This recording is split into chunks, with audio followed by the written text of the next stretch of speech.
where else would you rather be than right here, right now? No! Mike, hold on. No! No. Give us a chance. I think you're going to like. All right. The brand new leader. Hi, this is Arnold Schwarzenegger. And we've immediately added to the repertoire of people who like Rob. Wow. Hi, this is Arnold Schwarzenegger. Based on a true story, he was a neo-Nazi with one true enemy. Himself. A man of faith. A man of hate. And a soul torn apart. Viewer discretion advised. Hi, this is Arnold Schwarzenegger. I'm all about making friends. There you go. And good afternoon, Mr. and Mrs. Hi, this is Arnold Schwarzenegger and all the ships at sea. Hi, this is Arnold Schwarzenegger. They like the girls with the inflatable breasts. Yes. Don Geronimo and Michael Thank you, Robbie, and hi, and thank you for listening, everybody. Don and Mike Show. New episode on this Wednesday. And it's November 12th. Right. And here's the deal. You know, as we said yesterday, well, hello, Des Moines. Day 2. Mm-hmm. Hello, early retirement, because the goal's been achieved. It's a regional coast-to-coast show. Des Moines. It's a national show, and you can call us from anywhere in the United States at 877-365-3636. From Canada. There it is. Yeah. Call 800-636-1067. Hi, this is Arnold Schwarzenegger. Because the 877 doesn't work up there in the other place. And Washington, D.C., 202-432-1067. Hi, Don and Mike. Buzz Burbank here. Well, hi there, Harry, and... Is anyone listening? Hey, what happened? Shut up! Did you wash the ass today? Someone call for a doctor? Hi, this is Arnold Schwarzenegger. There it is. Okay. Hi, thanks. Hi. Hi, this is Hi, how are you? Hi, this is Don Geronimo. Windscreen alert. Hi, that's My windscreen on my microphone smells like BM. That is Michael Mara. Hi, this is Arnold Schwarzenegger. Hi, I'm having a problem with the windscreen. It smells like BM. It's a BM. Here comes my windscreen. Hi, here's Charlie Broyhill. Hi, this is Arnold Schwarzenegger. Here's Charlie Broyhill. There we go. Can you change your microphone? I was just going to switch. What are we doing? Here we go. We're going to switch the windscreen off the microphone because it smells like BM, and I don't think I'll be able to talk on it because I'll have to breathe through my nose. Hi. The windscreen is the thing that is put on the microphone there, so that when you're talking to the microphone, like when you spit, That's much better now. it goes to the hi. This is the windscreen. Hi, this is Arnold Schwarzenegger. He's great with the windscreens. Mine smelled like BM. How's yours, Buzz? Smells fresh as a daisy. I'll put it back on. All right. Because it's like you're having... That's because you're the only one that uses it. Right. Yeah. You're having unprotected broadcasting when you broadcast without it. No, I just wanted to say we have windscreens so we don't pop our peas. Yeah, boy. I don't think you did, though. How is yours? No. You don't need to take it off to smell it. Oh. How is yours? Mine smells like white pea. God. Not that I know. I wonder what that is. Not that I know what white pea smells like. Yeah, sure you do.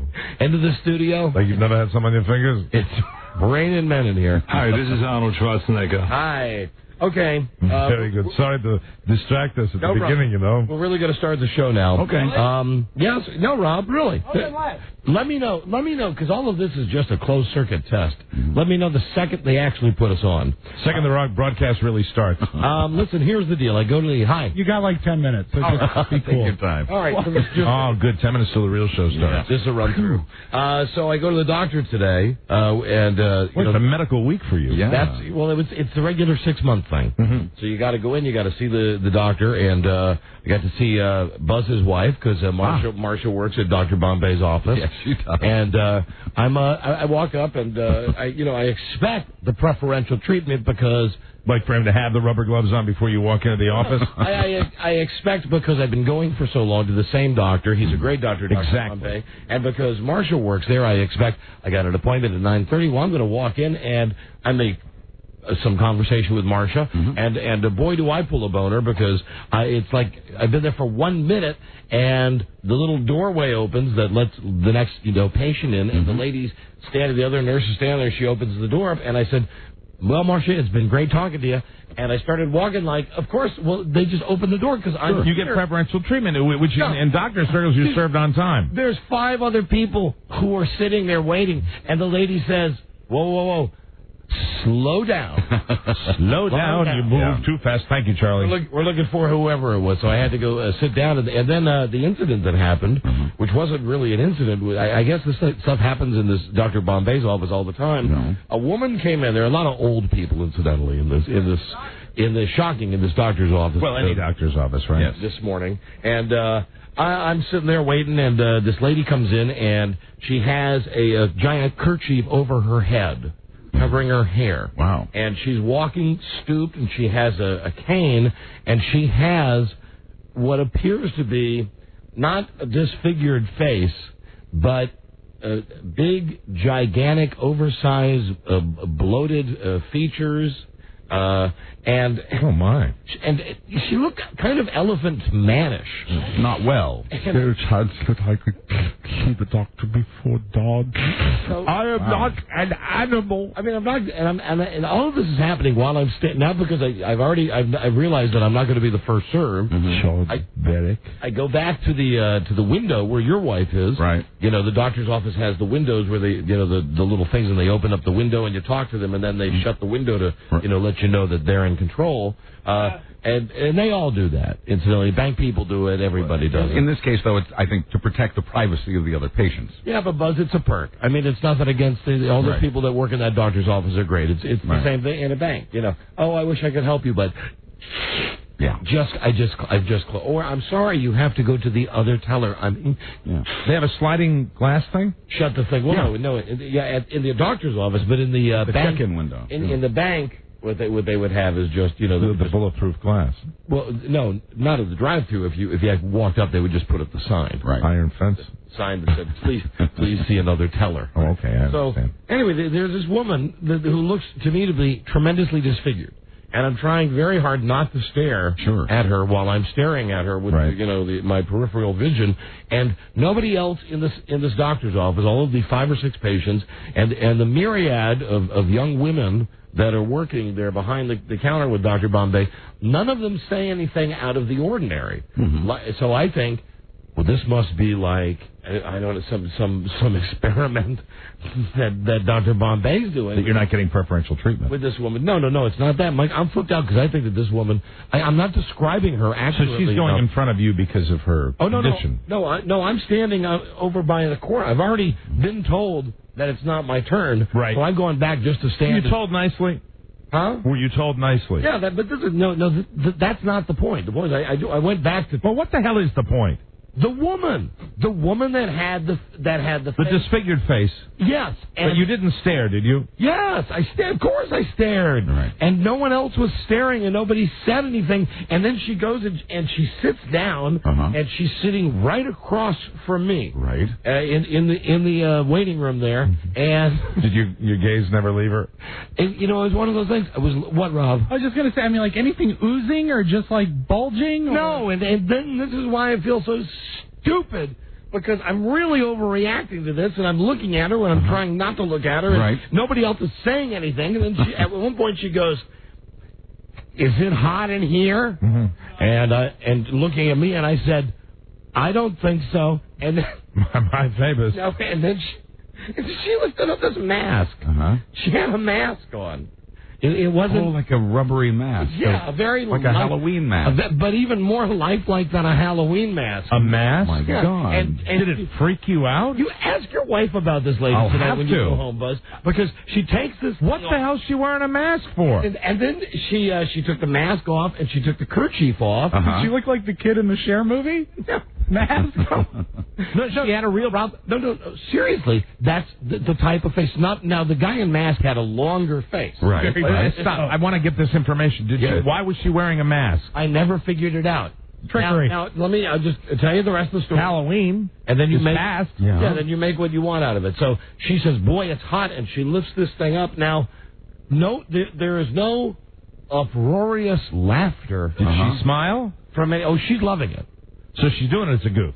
She's doing it as a goof, and she takes the kerchief off, and she's got short gray hair, right? And she appears normal enough, but nobody says anything like, "Hey, lady, what are you doing?" She's always a cut up. What are you doing? And Did you get the impression maybe she was doing it for your benefit? Oh no, she was doing it for the benefit of the people who work in the office. And nobody laughed? Buzz, without giving away any personal information about this woman, maybe you should call your wife and just ask her during a break I'll get right on about the crazy lady with the mask today. Wow. This is primarily a medical doctor and not a mental doctor, right? Right, no, Dr. Bombay. But I thought, I was sitting there thinking, I'm looking at her and thinking, well, God, maybe like 1,000 bees stung her in the face. No. But it turns out her face was fine. Yeah, Here's what I would have done in that situation. Since she started the conversation by saying, "Does it seem hot in here to you?" I would consider that door open. So would you to say you're sitting across a room. You're sitting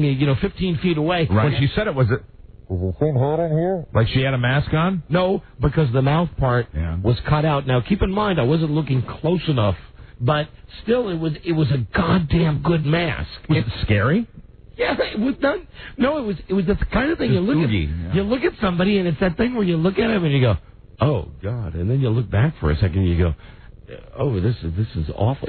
I've got to. We must establish I've got to see more. We must establish what the hell she was doing. Yeah, absolutely. So but I mean, when she took the mask off, that's when I would have said, "Hey, what's with the mask?" I didn't because nobody else did. Did she look maybe kooky?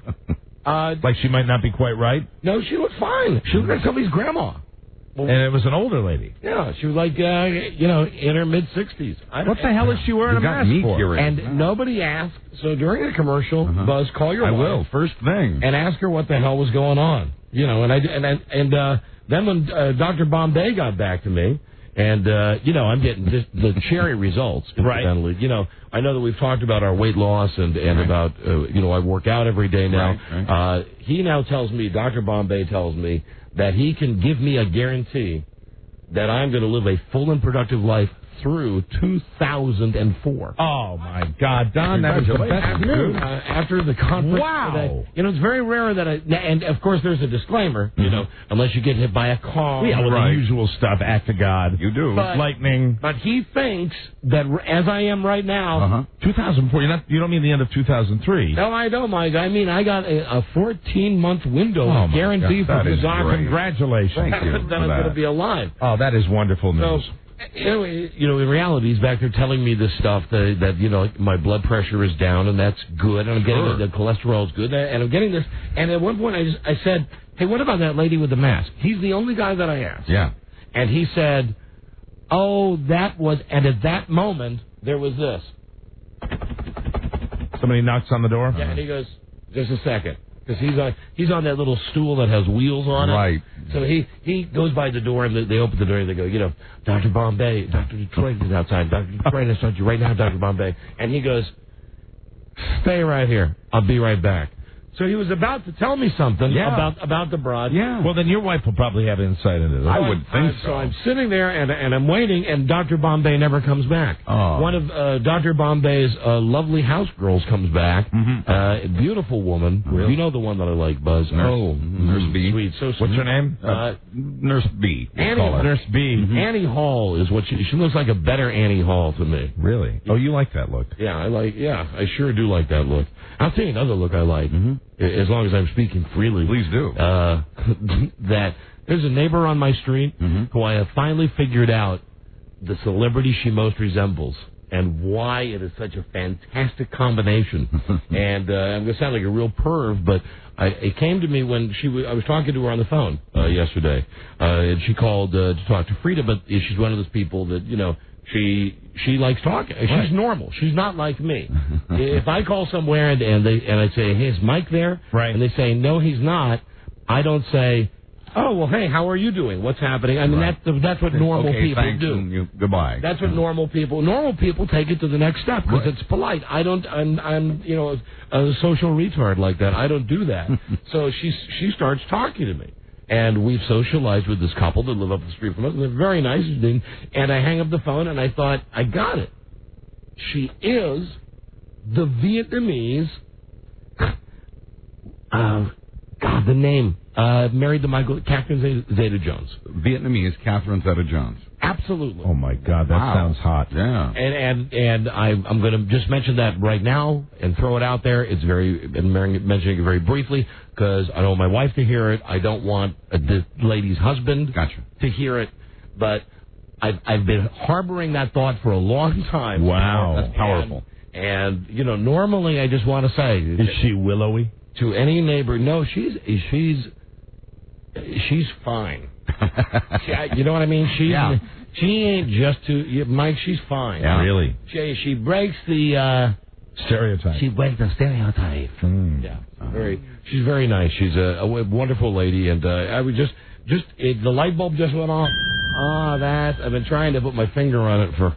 I'll bet. Not literally, but it's been right on the tip of my tongue. Now that is so to speak again. So to speak. So anyway, maybe she's listening. Hello.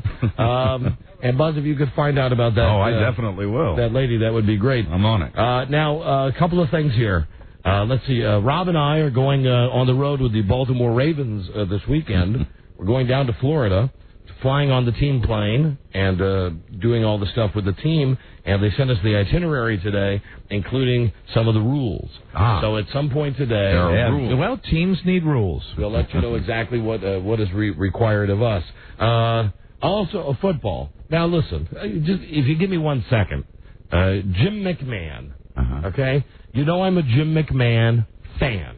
Oh yeah, I was a Jim McMahon fan back when it wasn't cool to be a Jim McMahon fan. And again, based on some of your experiences, I don't know why you're a Jim McMahon. And again, once again, because everything goes in cycles, we're back to that era. It's not cool to be a Jim McMahon fan, and it hasn't been for about 20 years. But you still are. I still am. Absolutely. What do we have here? Oh, somebody, hold on. Yep. Here you go. Now here, love this.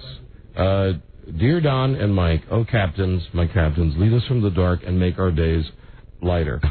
This is from a guy named... a woman named Lynn Rummels. Rummels? And as you can see, Mike, she didn't go to the Redskins game on Sunday. She brought by her green parking pass. There it is. For Week 7. And the unused tickets, which are in the pristine form that they come when you got to tear them out of the little package. Right. Redskins versus Seahawks. Hey. She didn't go. So good for her. Give her a prize. That's very nice of her. She brought those down. That's very nice. Thanks. Thanks very much, Lynn. See? See? Counting me, that's 4 that I know on record didn't go to that game. And that's enough to make the statement. Yeah. 4 out of 86,000 is enough. Perfect. Take that, Snyder. So the deal is this. I'm working in Chicago. It's I don't know, 1981, 1982, long before the Bears are a good team. And right. Jim McMahon, who's just kind of a dick, and the Bears are not really good, but I've got a morning show, and I'm talking about him and saying, I like him. I like the fact that he's such a dick. Now, you couldn't say that he was a dick. Right.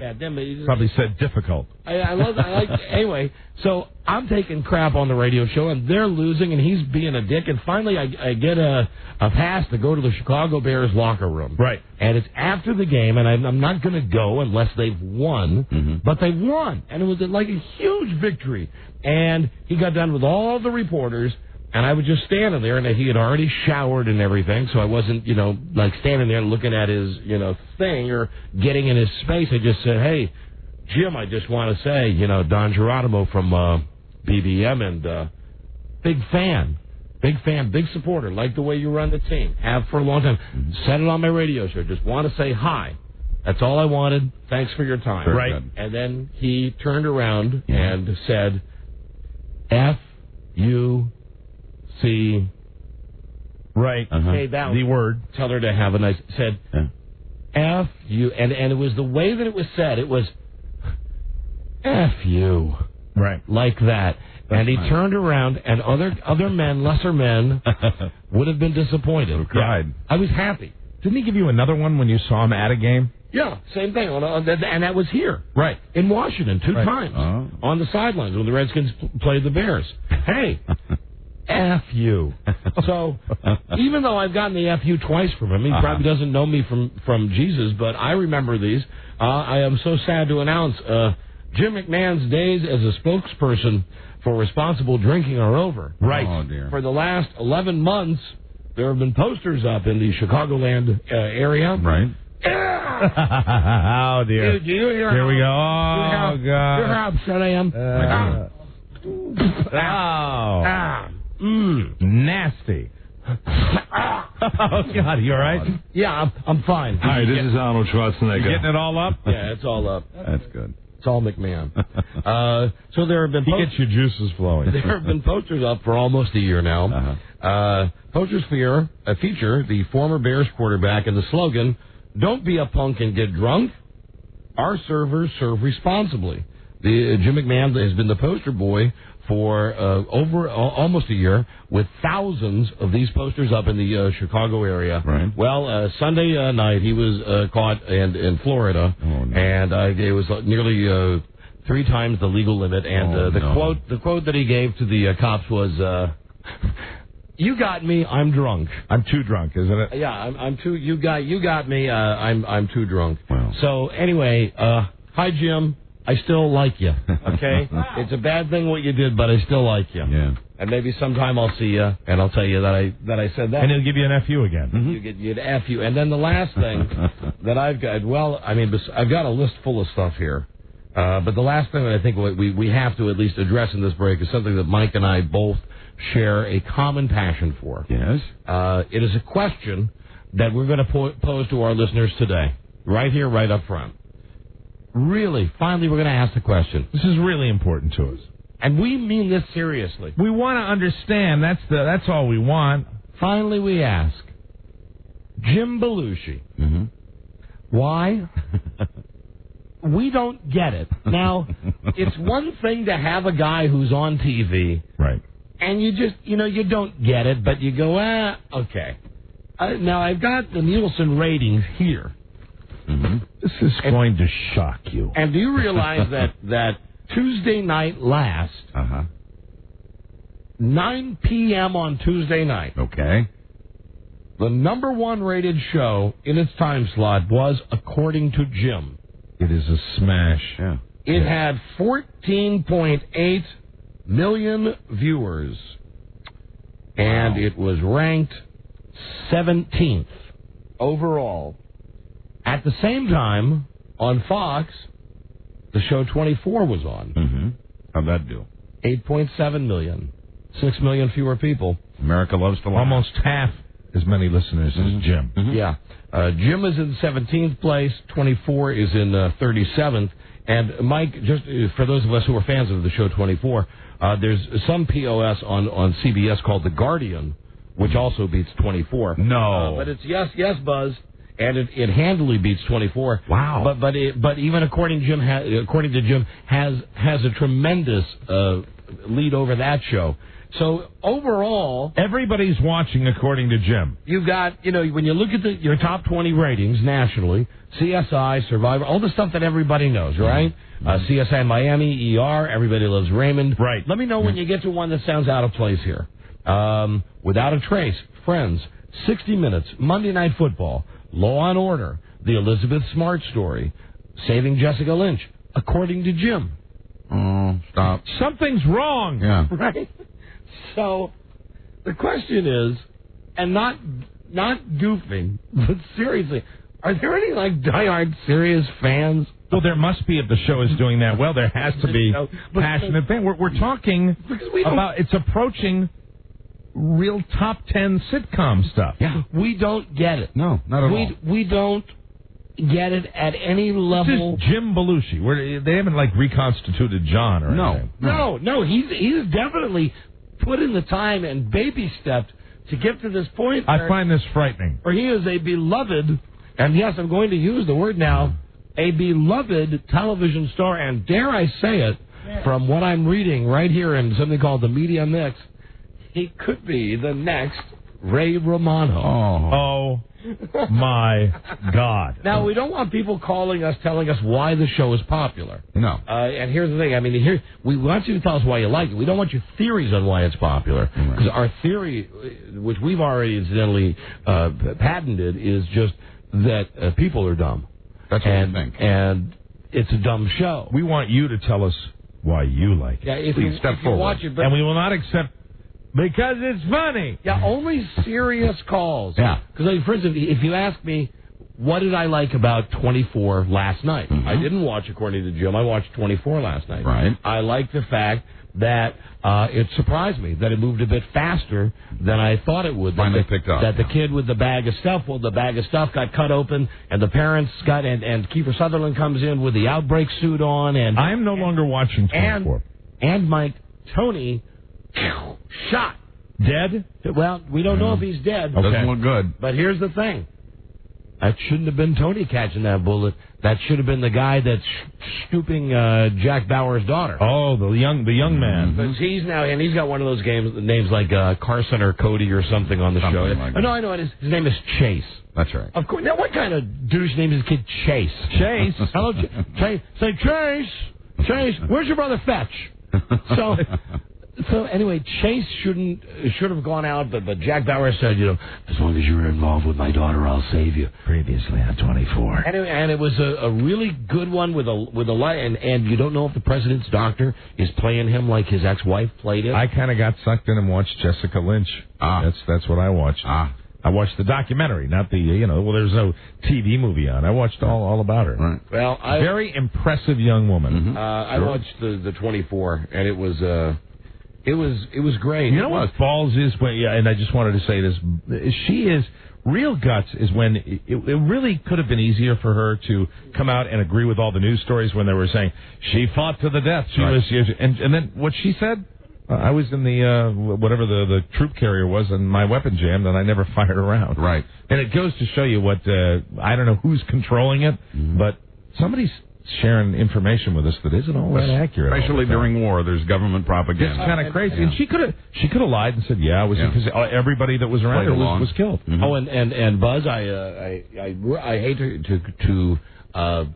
to change anything that you said that was verbatim yesterday, but I did research it, and I called Larry Flint a hero yesterday. Yes, and been proven correct. Yes, and Larry Flint is not going to print the topless photos of Jessica Lynch. You know what? Right. After watching her last night... But they're going to get on the internet anyway. But it's not going to be through Larry Flint. After watching her last night, I feel strongly about that, and I'm glad he's not doing that, because she's a class act. She really is. I mean, and you get TV, those documentaries, especially when they're... the only thing about the guy that wrote her book, I guess the ghostwriter, the guy that she wrote the book with, I don't know where they dug this guy up. Stephen King! This guy looked like a combination of, like Travis Tritt and some homeless guy. So you're saying handsome? It was a pretty amazing... You don't think authors... Don't you think authors nerd? You think authors are going to be kind of a nerdy-looking guy, and no, not the case at all. Huh.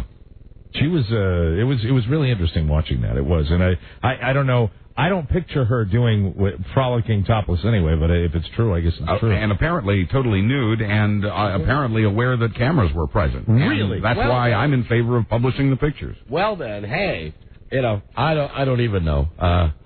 You know what I have to do, Buzz? I have to maybe I got completely... I have to desensitize myself from this. It'll only take me maybe 10 minutes if I really apply myself to desensitize myself to the situation, and then think, Jessica Lynch, who I, before this happened would not have known. Would I like to see her breasts? Would I like to see them? You would. Well, as much as I... Then I want to see them. As much as I really, I like that. I don't know whether Diane Sawyer was duping me last night or not. I'm not sure what the deal. She's very dupable. She can dupe people, but I just thought a lot of the stuff she said was pretty credible, and I don't know. It's tough. One thing you realize, you don't know really what's going on when we're getting the news. Right. You guys should have learned this a long time ago. Don't believe anything. You don't know what the truth is. You don't know what just misreporting is doing, or wag the dog, wag the dog, wag the dog. Maybe you're right. No, it's all controlled. It's propaganda. That's why I don't vote. That's why I don't pay taxes. Yeah, hey, watch out. Eventually they're going to catch up with me on that second one. They'll be waiting out of your car this evening. All right. Listen, I'm looking at the calls now that Joe has screened. Here's what we don't want to hear. For instance, Tom from Maryland is calling, and what he's doing is theorizing on the situation. Hi, Tom. Yeah, Don and Mike. How Tom, you doing? hi there. Now, Tom wants to say that maybe Jim Belushi's show is getting great ratings because of the lead-in. No, Don. There's two words: Suzanne Plachette. Get out of That's no theory. He makes sense. Get out of here. Here's one before a break. Why Jim is so good. Now we're talking. John from Maryland. How you doing, Mike? Here we go. John, welcome to the Don and Mike Show. Welcome, my friend. Why is Jim Belushi so good? Well, it's not really Jim Belushi. It's the two hot chicks he's got on the show. The babe? Courtney Thorne-Smith and then the girl that plays Dana. Just All right, hot. listen, I'll give you this, though. But if what you're saying, I mean, now, when you watch this show, do you get your nut? You know what I mean? Do you beat your meat? With me. My wife's usually there with me, but I think about it. I've watched shows that I didn't really care about if there was a hottie. I think that's a weak argument. I'm sorry. I think it's a weak argument. I was never the big fan of 24 that you guys are, and I loved Alicia Cuthbert. I will tell you why that's weak, is that there's no opportunity for Courtney Thorne-Smith to be sexy. Yes, she's hot. But she's with him. But she's with him. But hold on. For every time that she's in a sweater and you see some cleavage... What night is according to Jim? On Tuesday night? Tuesday night, Jim eats at the Y. Yeah, you've got... Courtney Thorne-Smith style. Now I'm watching. But, you've got, for every shot you have of her where you just see like an inch of cleavage... You see his big stomach. Yeah, and his breasts. He's taking his shirt off all the time on that show. You know what, sir? I'm sorry, and I hate to be the one to bust your balloon. You are a Jim Belushi fan.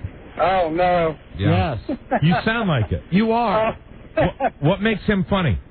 Like I said, I don't really think he's that funny. But you watch the show every week. Tell me another show that you watch that isn't funny, but you watch just because the chicks are so hot.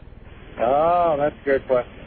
No, you're not. It's a Jim. Yeah, really. You're not going to get any depth at all. See, you are. And he's lying.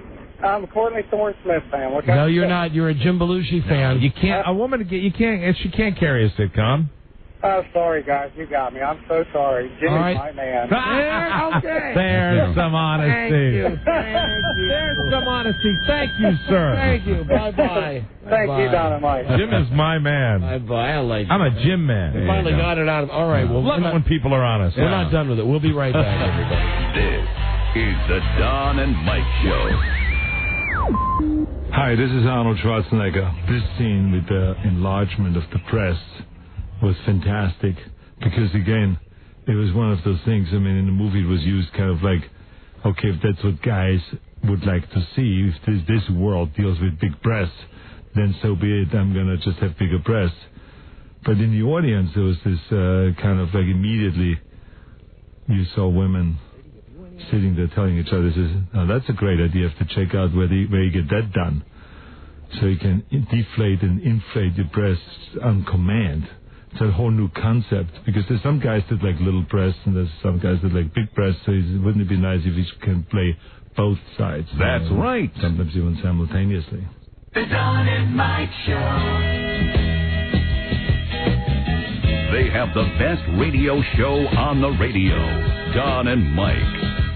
How great is that? How dumb is that? I bet he watches. Yeah, how dumb is that? I bet he watches according to Jim. I bet the governor of California watches that. Then in the audience, that's what it would be. How good would it be to inflate and deflate your breasts? All right, so this has been something really that Mike and I have discussed. We talk about TV obviously a lot on the show, and I got my favorites. Mike's got his favorites. We've got our ones that we agree on. Right. Buzz watches everything, just about, and has a chart for everything. Don't even get me into that. You want just 1 second about Buzz? Yes. An insight into Buzz? You know, if you look at the newspaper, and I hope you don't mind me embarrassing you on this, Buzz. They have a grid. I actually take the grid out of the fall premiere issue of TV Guide, turn it into black and white, blow it up, and highlight the programs that will be on my menu.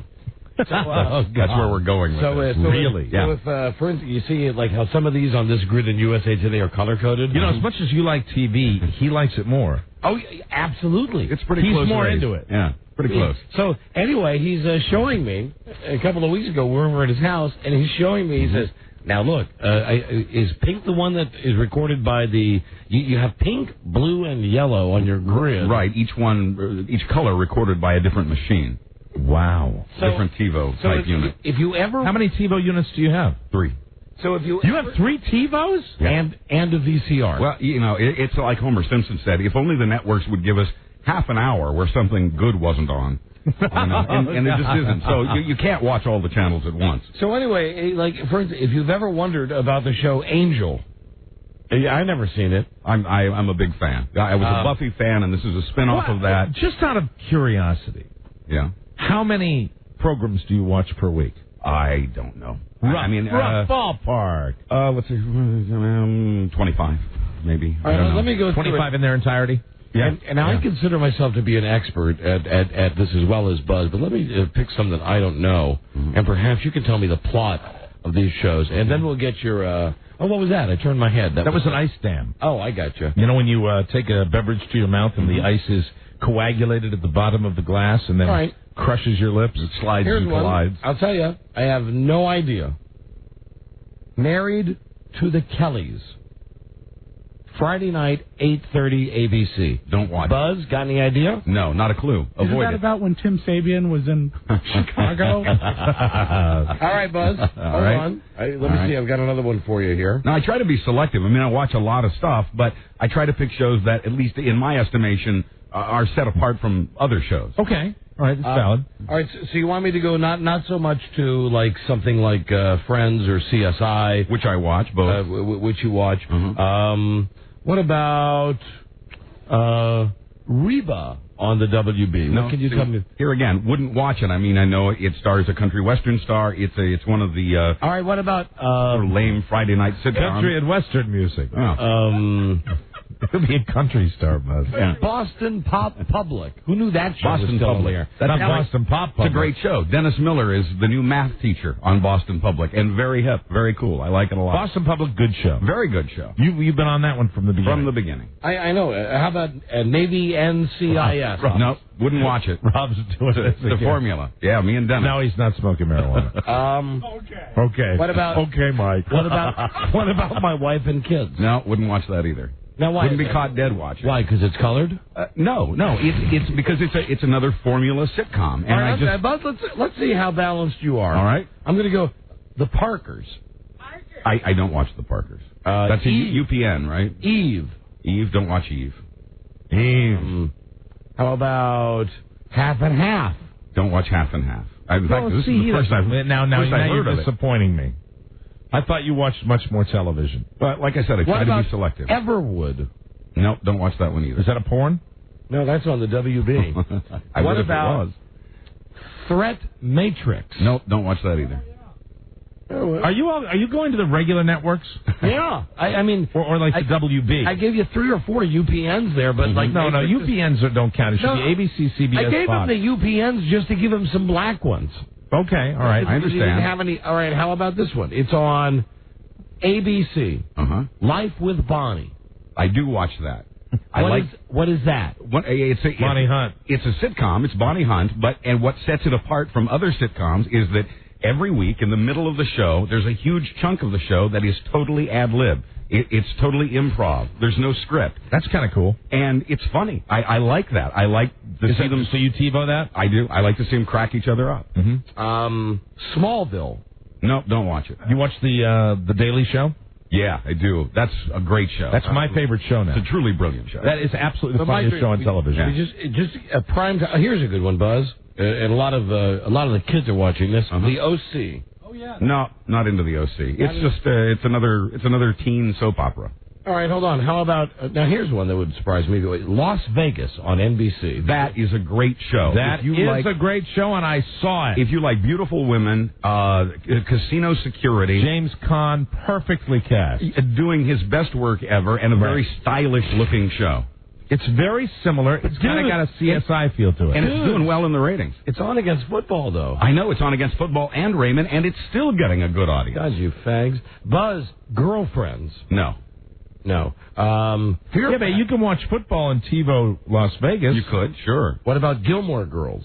No, don't watch that either. In fact, I TiVo almost everything so I can compress the commercials out of it. I watch virtually nothing live.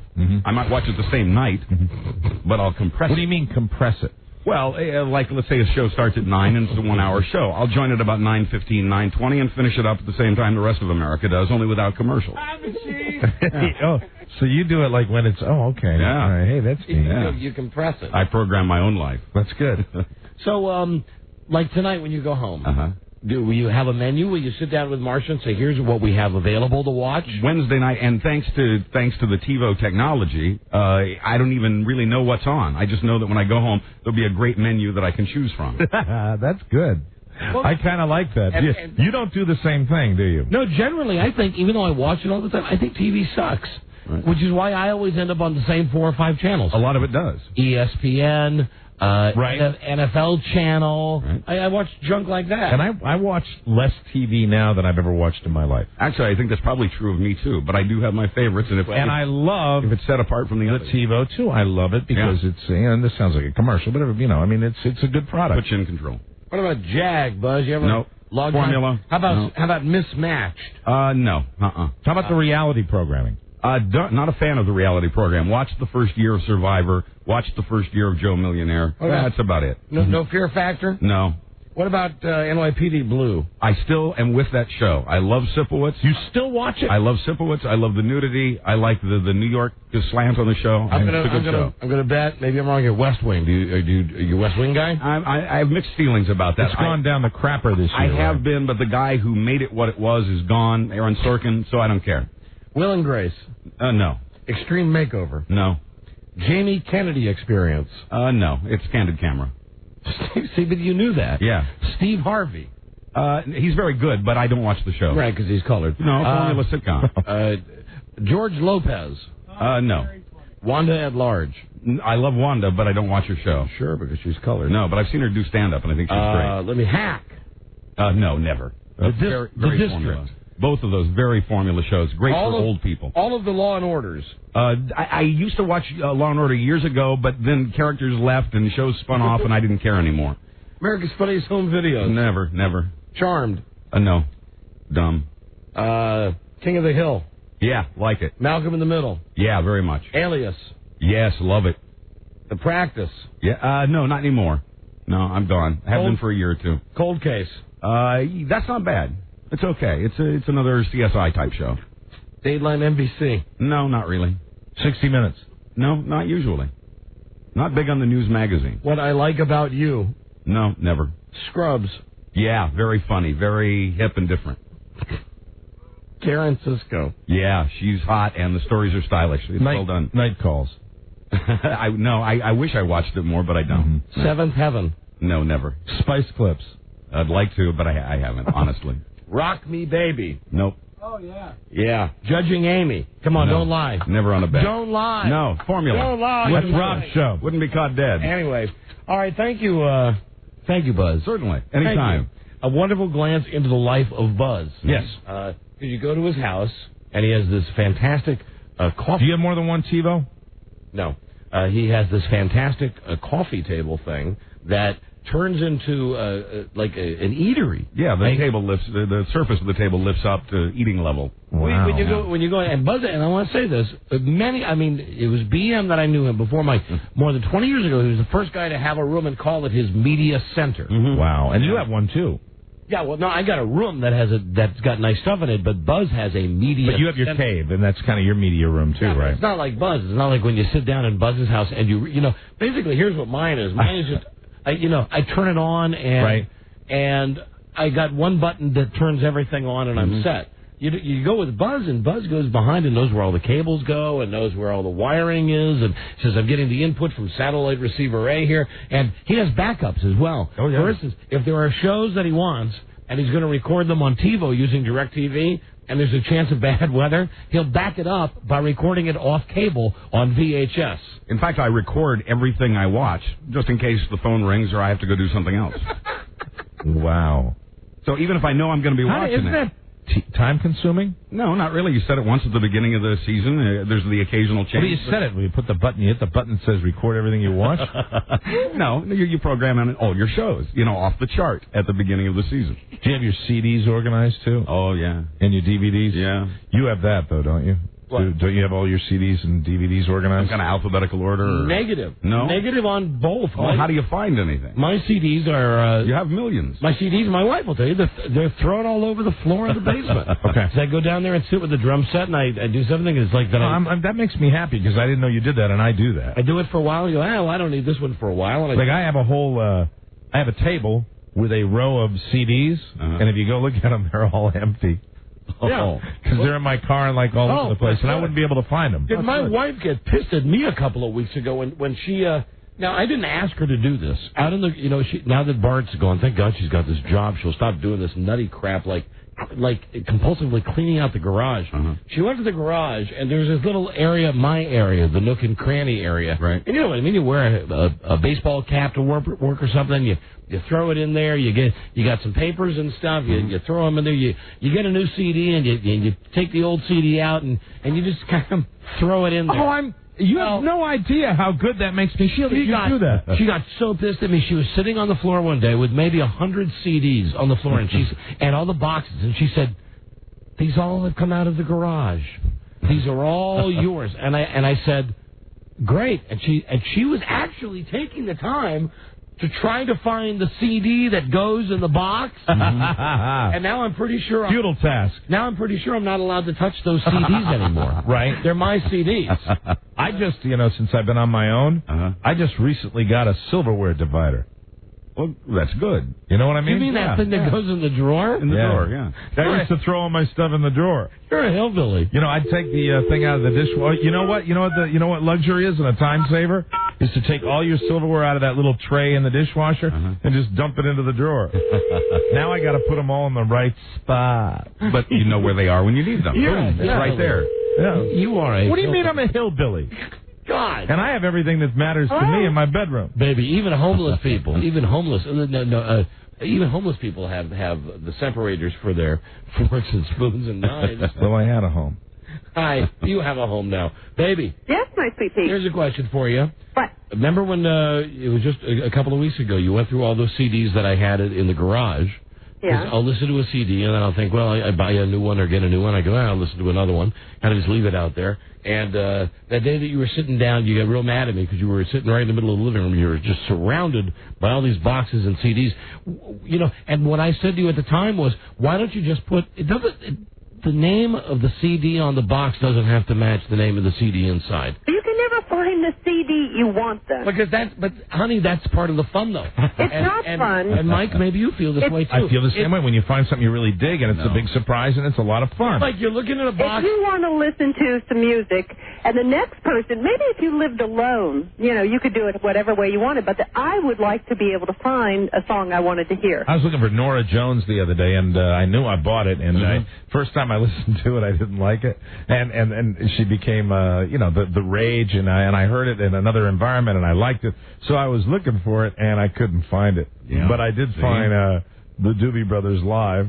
So and I was perfectly entertained. Doobie Brothers' Greatest Hits is the perfect example of an impulse CD. I'm in Walmart, and I think, I look at it and I go, wow, what a fool believes.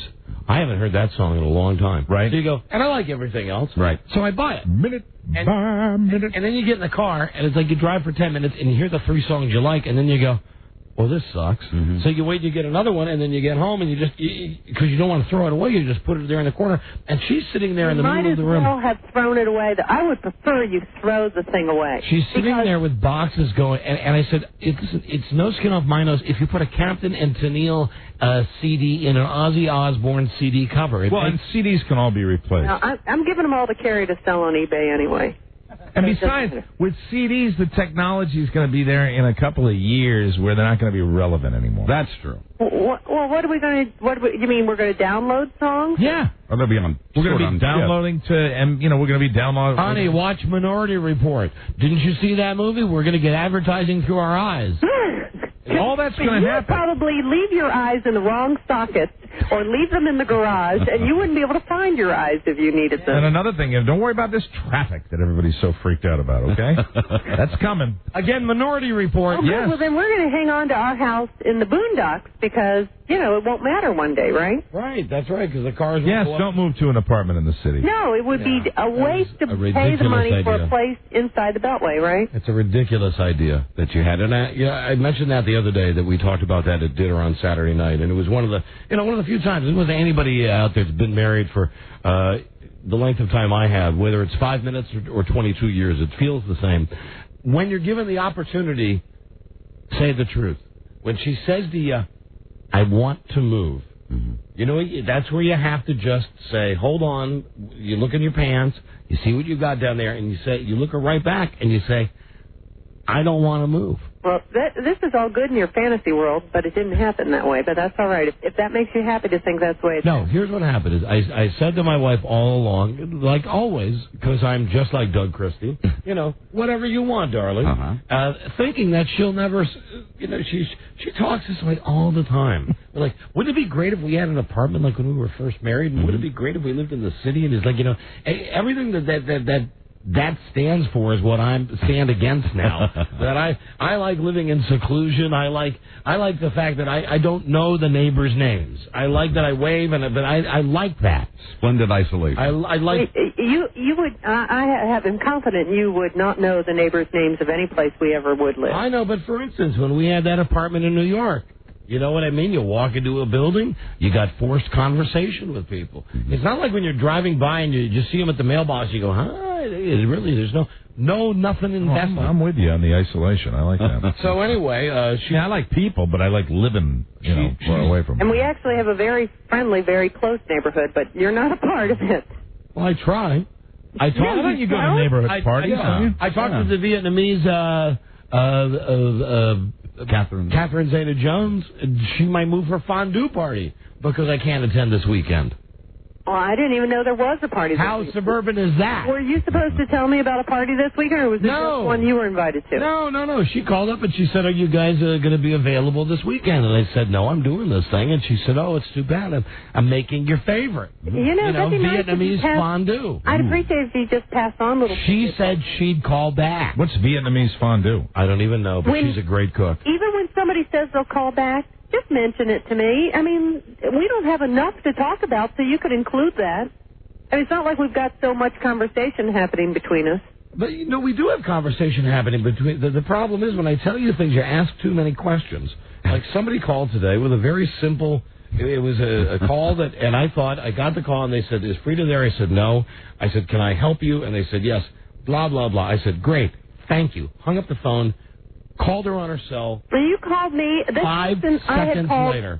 To correct our address because they had sent the... 5 seconds later, I called her up and I gave her the message verbatim. The message made no sense. The message... You said... Oh, they said they got your message and they'll send you a check. What, for what? I mean, I was not expecting a check. That's the message that she left. I'm telling you, the reason you can believe that it's true is that it's all I could remember because you have me so trained now. If somebody calls with a message for you... You are the worst. I mean, you don't remember anything. The messages you give me are usually, here I am telling you to tell me stuff, but they're usually worse when you tell me stuff because then I get backwards information. It's like living in a bizarro world to get a message. So when are you guys moving to the city? We're not. And she only wants to because she's going through this phase. No, see, you're ticking me off, and I was being a good wife, and you don't even get the concept. I said, here's something I'm thinking about, not here's something we have to do. What is your opinion? You told me your opinion. You would prefer to stay here. Well, that's fine. I don't come to you after I've made a decision. That wouldn't be a good marriage. You, on the other hand, make decisions autonomously and then come to me. Me the man, though. With the fallout. Me man. So, you're the opposite of being a man. That's being too chicken to discuss it. Well, no. What do you say?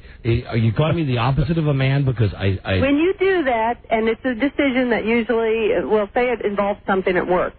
You don't come to me and say, "What do you think?" You come to me... Like about what? It's a done deal. Give me a hard example. Are you talking about content or are you talking about what are you talking about? A lot of times, if you want something to happen at work, you'll make it happen by just going on the air with it. Or, even something you want to happen in our personal life. Yeah.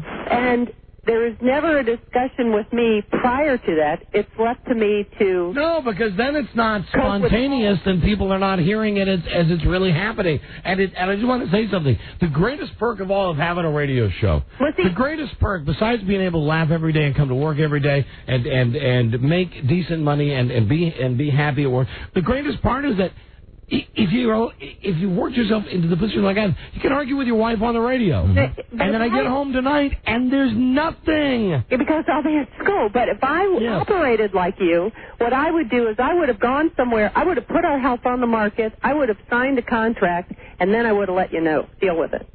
That's the way you deal. I, on the other hand, come to you while I'm still thinking about it to discuss it with you. Here's the thing, though. The thing that I do that you say it's headstrong, that I'll just do it, most times it works out for me. And I, with the exception of one car 20 years ago, I've never done that to you.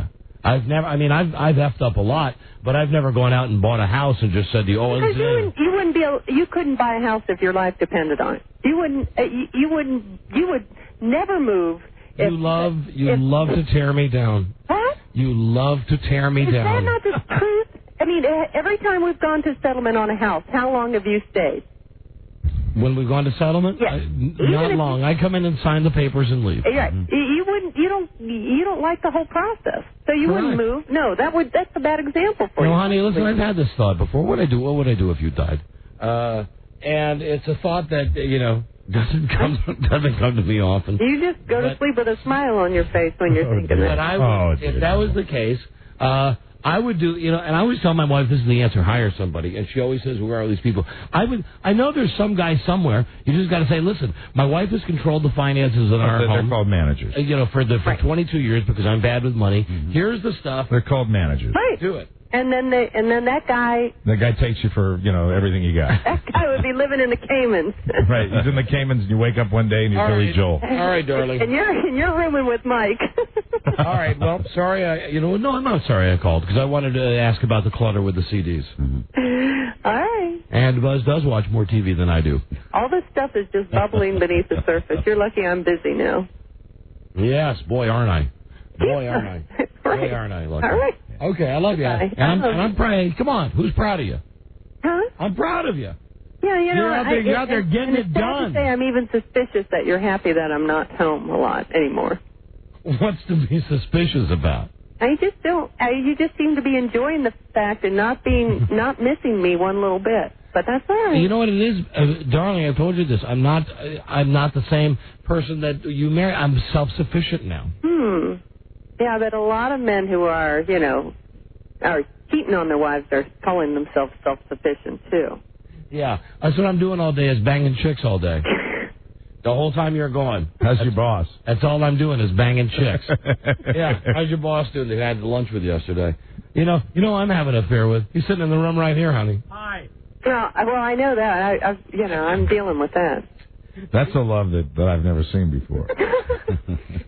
Nor want to. No, exactly. Listen, here's the thing. What do you want me? I got to take a break here. What do you want me to do? You go to work, you leave. I've tried to be supportive. This is where you can't win. I try to be supportive. I say, I'm so happy for you that you're getting your life together and that you're doing what you want to do, and I support you no matter what you do. I'm happy. And she says, "Are you doing okay at home without me?" Like I'm 5 years old, and I say, "No, I'm doing fine without you." It's like you're a latchkey husband now. I worry about you. Why are you worried about me? Worry about yourself. I'm fine. You're not good. You're not good at taking care of yourself. So I think I love. I just went to the doctor today. I'm in great health. Mm-hmm. Yeah, I know. I don't mean physically. I just mean with the mechanics of life, about doing stuff. Listen, I don't want to be married to my mommy. I'd rather be married to... I left you alone, and remember, you didn't know you had to open the flue on the fireplace, and you were calling it the flume anyway. Honey, how many years ago was that? How many episodes ago was that? You're lucky to be alive. We've had a lot of things like that things... you're not good. I mean, but when you have to manage... Why do you just tear me down on a national radio show? Oh. Why do you just tear me down? All right, well, I'll talk about what you are good at. You're a creative genius. I think. Well, hey, he's liking this. He's smiling. Yes. yeah, well, how does this help around the house? You're in the best shape that I've seen you probably ever. You are a handsome, smart, kind, wonderful-hearted man. Your creative side of your brain works 100%. You amaze me all the time. That's a good place to stop. Just stop right there. Okay. That's Just beautiful. stop there. That's All right, terrific. good. And be happy with the fact that I'm happy that you're happy. Okay, good. And I'm fine. Rob will tell you when I call Rob will tell you. when I call Rob at night when you're not at home, when you're working or something. I call him up and I say, damn, I miss that girl. Oh, I've heard it a dozen Oh, you do not. I do too. I hear it every night. You check our phone records. Rob, get the cigar boxes out of his car. Okay. All right, that's a good boy. Jesus. Okay. All right. All right. Now listen. It's not enough to control me. You have to control Rob as well. I'm not controlling it. I'm just ordering him. I'm not controlling him. All right, darling. You can do it now, or you can do it, in a half hour. It's your decision, Rob. Why would I be? I don't know why, but I'm over here grinning ear to ear. Why would I be unhappy that this wonderful woman is out of the house for 5 or 6 hours at a She crack? sounds happy. Are you happy, Freda? I'm very happy. You sound very happy. I'm doing a good thing with your cigar boxes, which are just a waste of money. If I really had my way, you wouldn't even smoke cigars.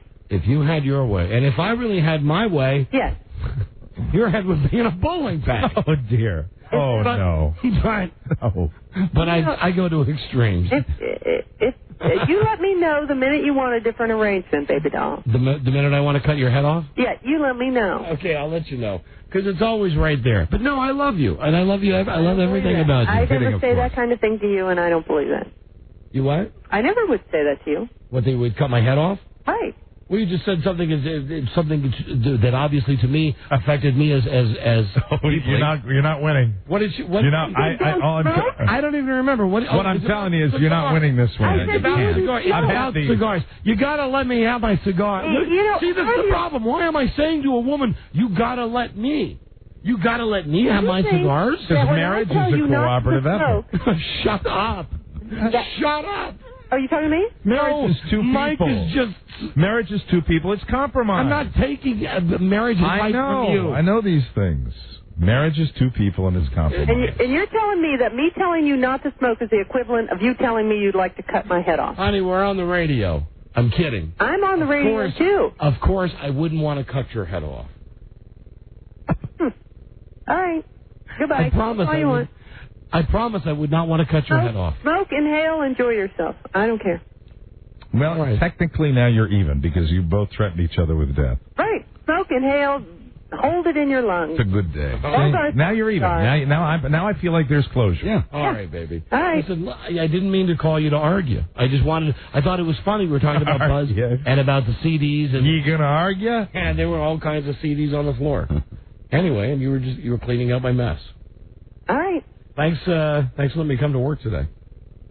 Thanks for letting you come to work today? Yeah. Oh, I never stop you from going to work. I know. I know. All right, goodbye. Okay. Thanks for letting me get up today. Goodbye. Goodbye. Well, that went well. It did. It's marriage is two people communicating with each other and finding common ground. And what the problem is with so many of these marriages today. You're listening to an expert now, ladies and gentlemen. Is that you don't find that common ground, and you don't do the most important thing, which is communicate. Communicate with mutual respect and How long love. have you been separated this time, Mike? This time? This time. Well, yeah, a year and a half. Okay. All right. We're going to break here. So it's mutual respect, it's love, and it's a little bit of admiration. Yeah, building up each other. Building people up. All right. That's what makes a relationship last. Why can't more people do that? Shut up. Why can't they, Mike? Why can't they, huh? And why aren't there more spouses with their heads cut off, huh? Do I look happy to you? When? Now? Yes, right now? Yes, you do. You look extremely happy now. Thank you. Very happy right now. Thank you. You look like you've just watched an episode of According to Jim. You're goddamn happy. All right, well, there it is again. My life spilling out. Sorry. Hey, let me put you love the woman. Let me put the cork back in that one. Yeah, I love her. I love her very much. A nice, lovely bundle of gratitude, joy, and satisfaction named Freda. Yeah. And I would never cut her head off. Never.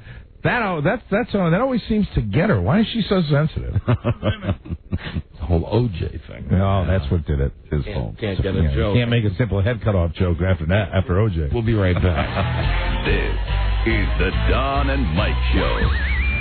Wait, yo, man, come hit this right here. You need to hit this. Oh, yeah. Hit that. No, I appreciate it, but I told my wife I wouldn't drink tonight. Besides, I got a big day tomorrow. But you guys have a great time. A big day? Doing what? Well, actually pretty nice till Saturday. We're going to go to Home Depot. Yeah, buy some wallpaper, maybe get some flooring. Stuff like that. Maybe Bed Bath & Beyond. I don't know. I don't know if we'll have enough time. The Don and Mike Show. Hi, this is Arnold Schwarzenegger. You can call Don and Mike anytime from anywhere in America.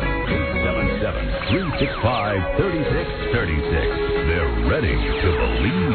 Hi, this is Arnold Schwarzenegger. I must say, from where I sit, I am truly enjoying your colorful patois. Broadcasting in black and white as an infinity cost-cutting measure. The Don and Mike Show.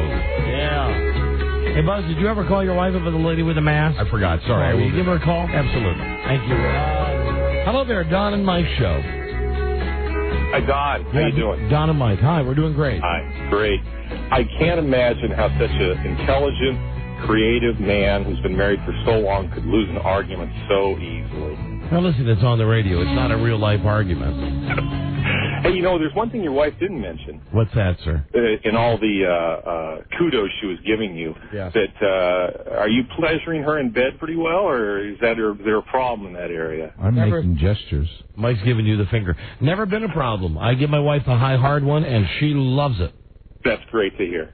No, it's not for you, ass. You're a ball buster. Keep up the good work. How long have you been married? 15 years. 15 years.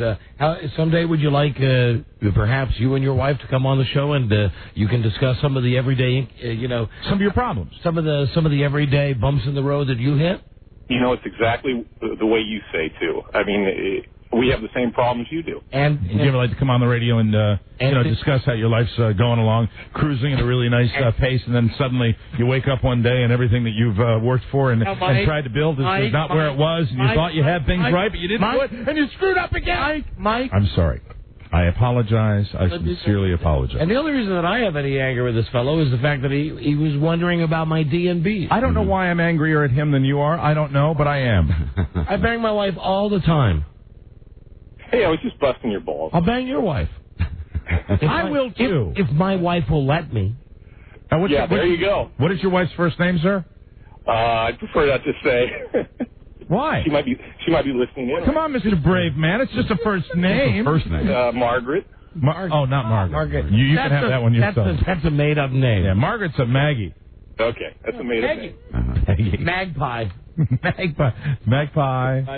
Bye-bye. Buzz, did you call your old lady? I did, and the story couldn't be more disappointing. It's just a patient who didn't make it in for Halloween, so she dressed up today. That's why you saw the lady you thought was disfigured and then peeled off the very realistic-looking mask. It's not just that patient's whacked. How come nobody? Did you ask Marsha? How come nobody in the office said anything to her like, "Hey, Mrs. McGillicuddy, your face looks like the Elephant Man"? They just said, nice costume or something. They didn't seem to react. You're right. Are you sure her name wasn't Margaret? Traveling in disguise. Margaret. Don and Mike Show. Hello there. Hey, Don, Mike, Buzz, how are you? HD, hello there. Hi. Just was going to say that if John Belushi was still alive, Jim Belushi would have no career. Yeah, a bold prediction by a bold man. Mm-hmm. Thank you, sir. Thank you for your thoughts. Bye-bye. Dan Aykroyd checking in. Let's see. Hello, Don and Mike Show. Yeah, we lost all those calls about the people who wanted to tell us why they listened or why they watched the According to Jim show. Right. Yeah, they weren't ringing off the hook though. No, they weren't. We had a lot of people calling with theories, but no one who actually watches it. Or no one who wanted to admit it. That's right. That's what it is. That it's funny. Yeah, because then I love that. What's funny about it? Mm-hmm. Hello. Yeah. Does your wife's S stink or not? When she poops on the white carpet, does she scoop it up and it's actually cleaner than it was when it's this is one of my favorite parts of the show. Mm-hmm. That because I open up this little snippet of my life and let you hear it. Right. Guys like you who and incidentally, how long you been with the same woman? Well, no, my wife talks to me the same way as your wife does. That's why I get irritated. But the tone what he's doing is in his own way, he is trying to identify with you, is what he's doing. Yeah. He's actually, you're sensitive because of the last call with the ball buster. This guy's actually just kind of sympathizing with you. My apologies, sir. Yes, they're all the same. I feel like you work your butt off. Oh. Would you cut your wife's head off if you could? What are you doing? What's that? Now he's listening to himself. Oh, I thought so all credibility has gone out the window. I'm sorry. I thought you hung up. I apologize. Do you want to cut your wife's head off? At times. At times. See? He's a buddy. Normal. All right. Rob, I think we have our first instant winner of the day. Well, even though he turned the radio up, he is still getting a prize. Yes, what is your name? I'm John. Johnny, where are you from? From Pleasanton, California. All right, Johnny, you won the 4-pack of CDs, the new Peter Gabriel CD hit, Tom Jones Reloaded, The Very Best of Donna Summer, and The Who's Tommy. Wow. These are courtesy of Universal Music. Buy your copies at Amazon.com. Thank you, my friend. Thank you, and my mom's a whore, by the way. Don't worry about that. Don't worry about it. Don't worry about it. You see, sometimes you miss it, and he so desperately wanted to be your friend. Well, Don and Mike Show, well, he is my friend. He is. I just sent him The Very Best of Donna Summer. Now, doesn't that say friendship? That says good friend to me. Don and Mike Show. Friend. Hello? Good. Dennis. It's the Doug and Mike Show, and they'll say what their wives wish. Now we've gone from ball busting to friendship to another ball busting. Right. Doug, of course, being Doug Christie. That's right. Okay, right. But you yourself have compared yourself to Doug Christie. I brought that up. Brought that up myself, but that's okay. I still love you people. Hello, Don and Mike Show. You still. Where are his balls? They're at the beach. How you doing, Don and Mike? How can an individual? Robert the mailman. Hey, it's Robert. Yeah. Oh, is this the Mike and Doug Christie show? Oh, hey. That's an old joke. It was just used, Robert. How you doing, fellas? Hey, listen. Hello, fellas. You got to come up with something better than that for me, Robert. Get you, man. What? Mr. Pathetic.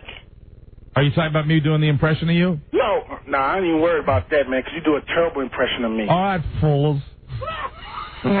That's real funny. Hey, man, I saw somebody's wife juggling balls at Ocean City at the pier.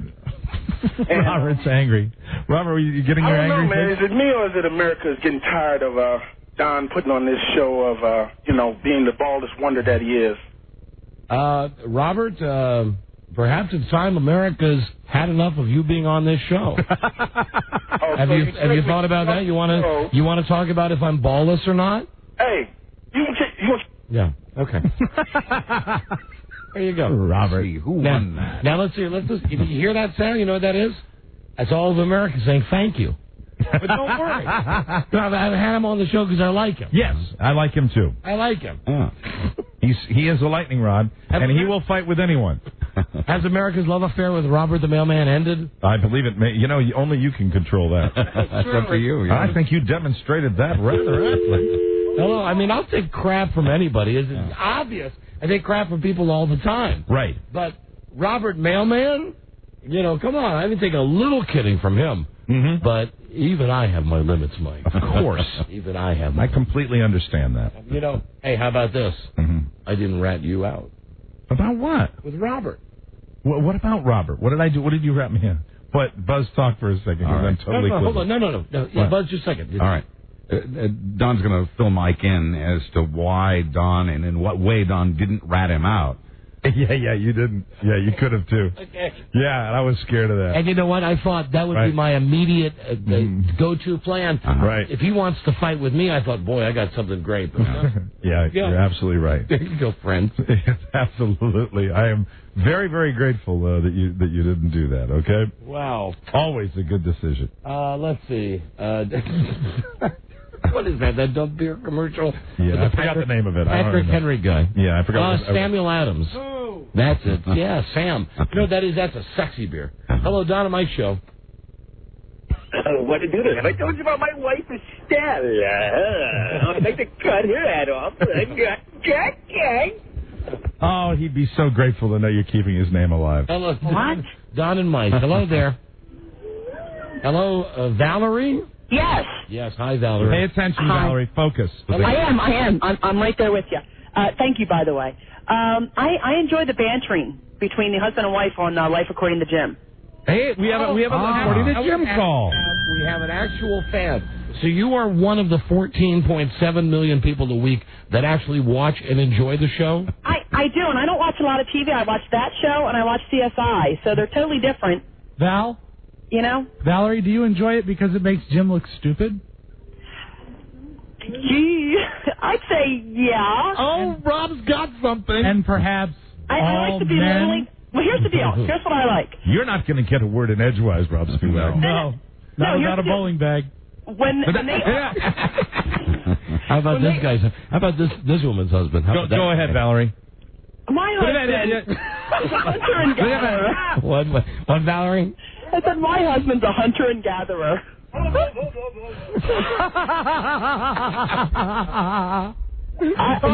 Val. And he doesn't like sports, so what can I tell you? All right, Valerie, thank you for calling. All right, bye-bye. Bye-bye. That was great. So he hunters and gatherers scorn. Bye-bye. He's a hunter-gatherer. Honey, are we having scorn flakes tomorrow morning? Yeah. Honey, let's go down this weekend and see Rob Becker's defending the caveman. Funny.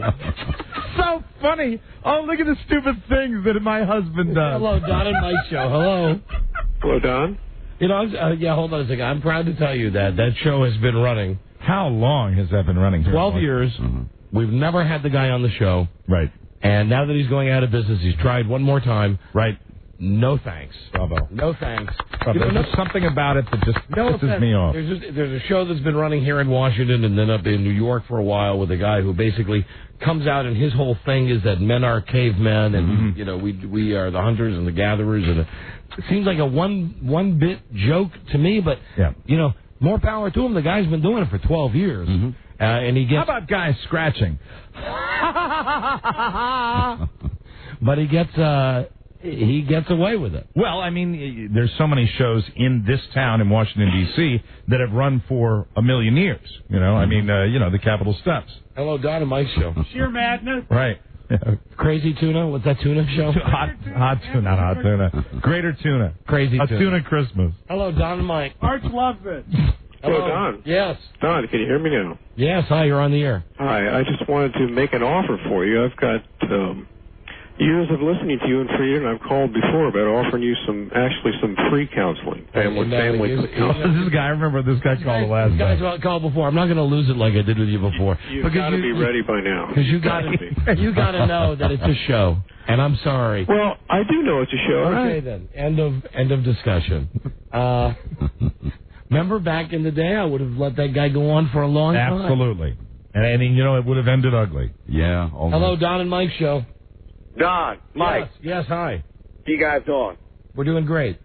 Hey, Don, am I listening to your show or am I listening to the freaking Jim show? What the hell is this? Hold on a second. Now, hold on. Wait, I'm confused. I get what this guy's saying. What you doing? And I hate to pull back the curtain, but I'm going to have to say, if you have a quickie, a Yankit card, if you've got the Yankee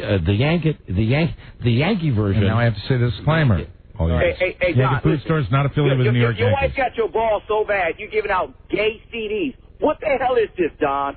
Come on, that's dude. right. That's why reach down. That's why I did that. Grab them. That's why I did that giveaway. Rub them. That's why I gave away Peter Gabriel, Tom Jones, Donna Summer, and The Who, because my wife asked me to. Now here I was going to give you a little credit. Now hold on, just bear with me. If go ahead, sir. If I understand, you're calling and saying that Freda makes me look like John Belushi. Bingo! Or Jim Belushi. Jim Belushi. Bingo! Okay, now, congratulations. You have won the Captain Obvious Award. You have won the Captain Obvious Award at your local Don and Mike Yankit. Yankit featuring Twisties. Now, you don't need... I'm going to tell you something, because you are Captain Obvious, you don't need the ticket. You just walk into your local Yankit and you say, hey, it's me, Captain Obvious. They'll know you. Don, my mother's a whore. Eject, damn it, eject. Thank you. He's telling you to hang on. All right, bye-bye. There you go. Hello there, Don and Mike Show. Hey, Don and Mike, it's Hello Joe here. Homo Joe. Finally, a woman that I can talk to. There you go. You know, I just might need some counseling myself because remember I was married and divorced. I killed the one I loved the most. So, you know, maybe I have problems too. You killed the one. Wait a minute. You threw that in there. Well, my one lover died after 15 years. I guess that's the only way to get out of the relationship. Yes, but you didn't kill him, Joe. No, Joe. No, I didn't kill him. But yeah, you got to let go of that guilt, Joe. Yeah, I did. So how you guys doing? Joe, the name of the young Puerto Rican boy you're smoking right now? Raphael. Raphael. Never changes. That's a bad thing, isn't it? Are you still growing vegetables for soup?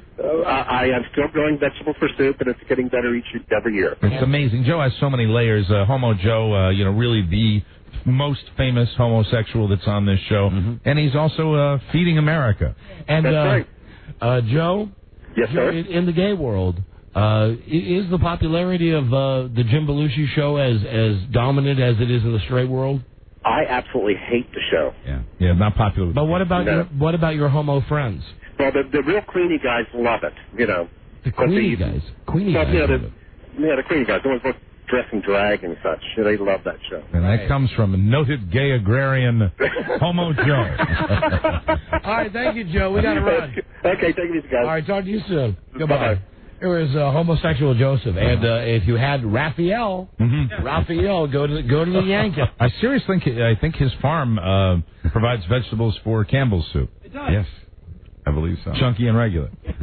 It does. Cream soup. Oh, God. Shut up. Cream of mushroom soup. With chunks. Yes, it's obvious. Be right back. Is it, Mike? Yes. The Don and Mike Show. Is it obvious? Yes. Is it really? What about those who don't get it? Well, they're just not going to catch up. White teens? Northbound Beltway accident at 466, ties up the left side. End of the drive getting past it. Outer to start with Florida Toll Road. Westbound 66, the accident after the Beltway's been cleared. Traffic brought to you by the Fannie Mae Foundation. Join in the fight to prevent end homelessness. 16th annual Help the Homeless Walkathon, Saturday, November 22nd. Oh, the thing is on. For more information, please call them 1-877-WALK-HT. Your Buckley, Don and Mike Show, WJFK. Hi, this is Arnold Schwarzenegger. And listen, if it's any help to you, I think you did the right thing. Really? You're not just saying that? No, I mean it. Really. But you two didn't get along. You said it yourself. All you ever did was fight. You're right. Thank you. That's all we ever did. I'm telling you, we fought, and then we had great sex. The Don and Mike Show. They're guys. Don and Mike. All right, I'll level with you here. We've just got too much stuff. Too muck and fudge? I'm going to save the itinerary for Rob and I flying on the Baltimore Ravens team plane to Miami for tomorrow. With the rules. All right, saving that for tomorrow. Okay. Now, in this break, we could either continue listening to the Arnold Schwarzenegger T3 commentary. Yay. We also could start to listen to the Jerry Lewis telephone tapes. We could also finally have our discussion about plushies and flurries, or not flurries. Furries and plushies. Furries and plushies, but not the way that we've thought of them before on the show, the way they were on CSI. Right. I've got, and really, we got to start doing some of this material that I actually do collect for the show, or I have to buy a bigger bag. A bigger valise? Yes, because I've been carrying around, I think this is all good, the 50 most hated TV characters of all time, the greatest phobia list of all time. Do you want me to carry some of that stuff around? I can keep it in my pocket. That's okay. Kelly Ripa, an article behind the scenes, a really bad article about Kelly Ripa. The 10 most, Mike, I got this, I saved this one for you. Okay. The 10 most expensive divorces ever. When did you get that? I've had it for a while. Oh, man. I've got a whole big thing about sex experiments. Ooh, really? That we've not gotten to. Wow. We've not gone through. And then you bring out like a second satchel. That's not a good way to carry stuff. We've not gone through the tabloids. That's going to break. That's going to break down that X thing that you have. There are good things in the tabloids. Then we have songs that listeners have sent us, CD songs, and we also have DJ tapes that have arrived at the station from guys who want to work here. those. And I want to add to that today also clipped from Radio and Records magazine. It's the holiday season, so you get the DJs, and I feel bad for these DJs who are out of work and out of luck, and they take out ads. Right. It don't cost nothing if you don't have a job. And anyway, every once in a while, we've called someone out of one of these position sought ads. And we've hooked them up with a radio station. We've tried to help them out. So we've got all of that, and I still haven't even talked about the Broyhills and the dog in the radio station, my brother and his vasectomy, and Smokey Rivers. Smoky. So much. Those would be some of the things. So what do you think? Now, I wasted 2 minutes telling you what we have. Well, it's easy for me. What? It's the most expensive divorces. Okay. Maybe you're not the right person to ask. Oh, come on now. Maybe you're not the right person to ask. Seems to be the theme of today's show. Well, no. Marriage and all that, and heads and bags and stuff. That's it. That was one comment I made. I'm just joking. One very astute comment. Thank you, Buzz. Hey, Buzz, thank you for backing me up. Certainly. Thanks. It's not like you've never had the thought before. Never. In fact, I never have. Hello, Don and Mike show. Hi, how you doing? Hi, we're doing great.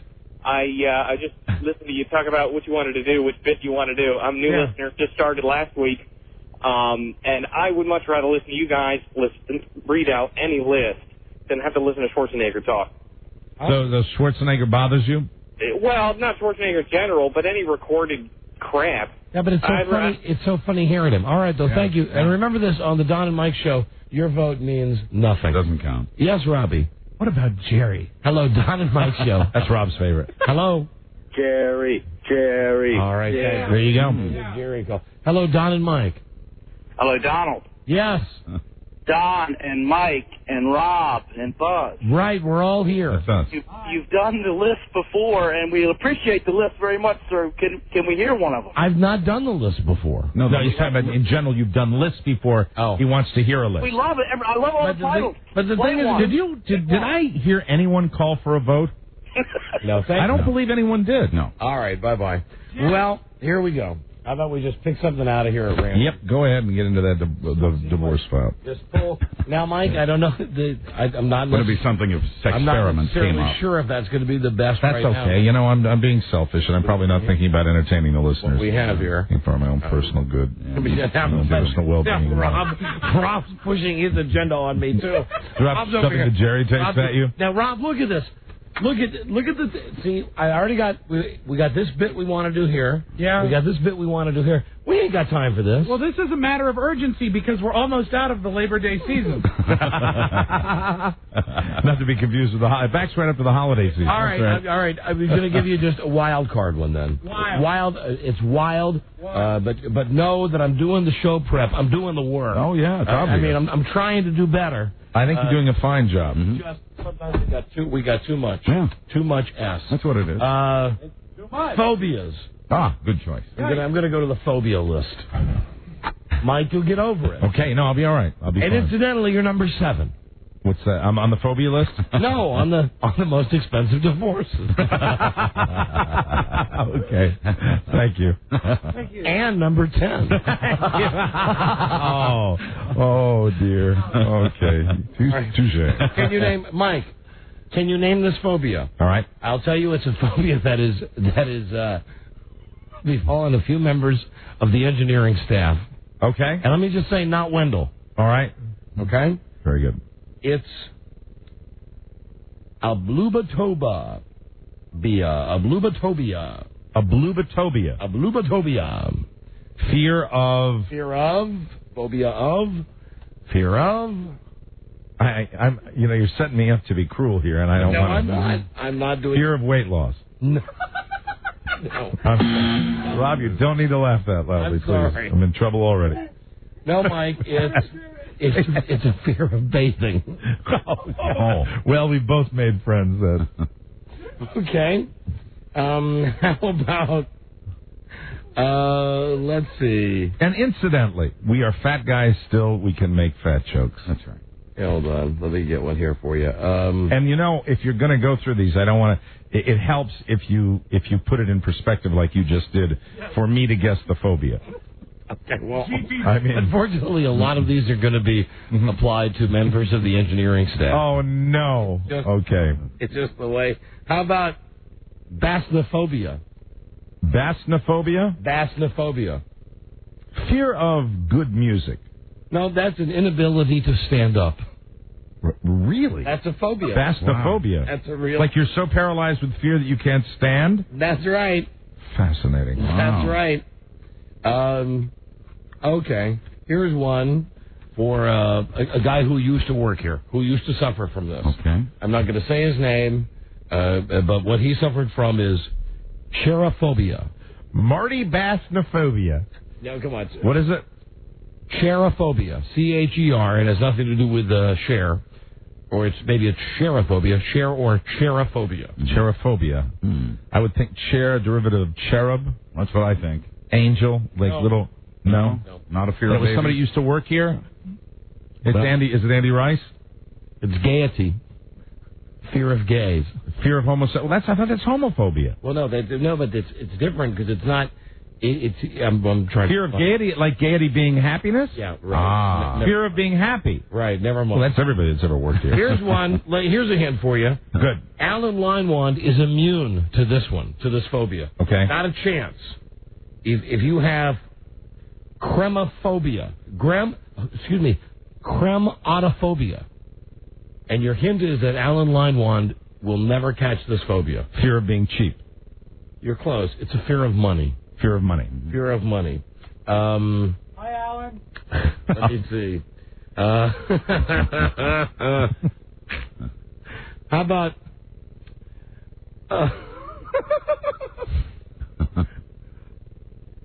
well, you're going to get this one from the name of it. Coitophobia. Coitophobia. Coitophobia, fear of intercourse. Fear of coitus. Yes, that's right. Wow. Now, here's what I'll tell you that I have. Okay. Denipophobia. Denipophobia, and I have it, not as a goof. Fear of the ass. No. Buzz, you want to guess? The fear of dentist. I don't know. Fear of dinner conversation. That's true. Do you really have that? You know me, I'm not a social person. I would say, phobia. Hold on, here you go. I'm trying to find one for Mike, do you know what urotopia is? Urotophobia? Urotophobia? Oh, yes. That is, you're afraid of female genitalia. Wow. Now here's one you got, Mike. You're not afraid. Like I said, that one about myself, this one I mean. For you. Gamophobia. That's a popular one. I've heard of that. Gamophobia. You could be on the posters for this. Well, it's not fear of flying, which I have. No, but you could be on the posters for this. Gamophobia. Something I fear. Yes. Something I really fear. Yes. Fear of alimony? Close. Fear of sobriety? Fear of marriage. I am on that poster now. Yeah. Here's one that Jim McClure would have. Big Gum Jim.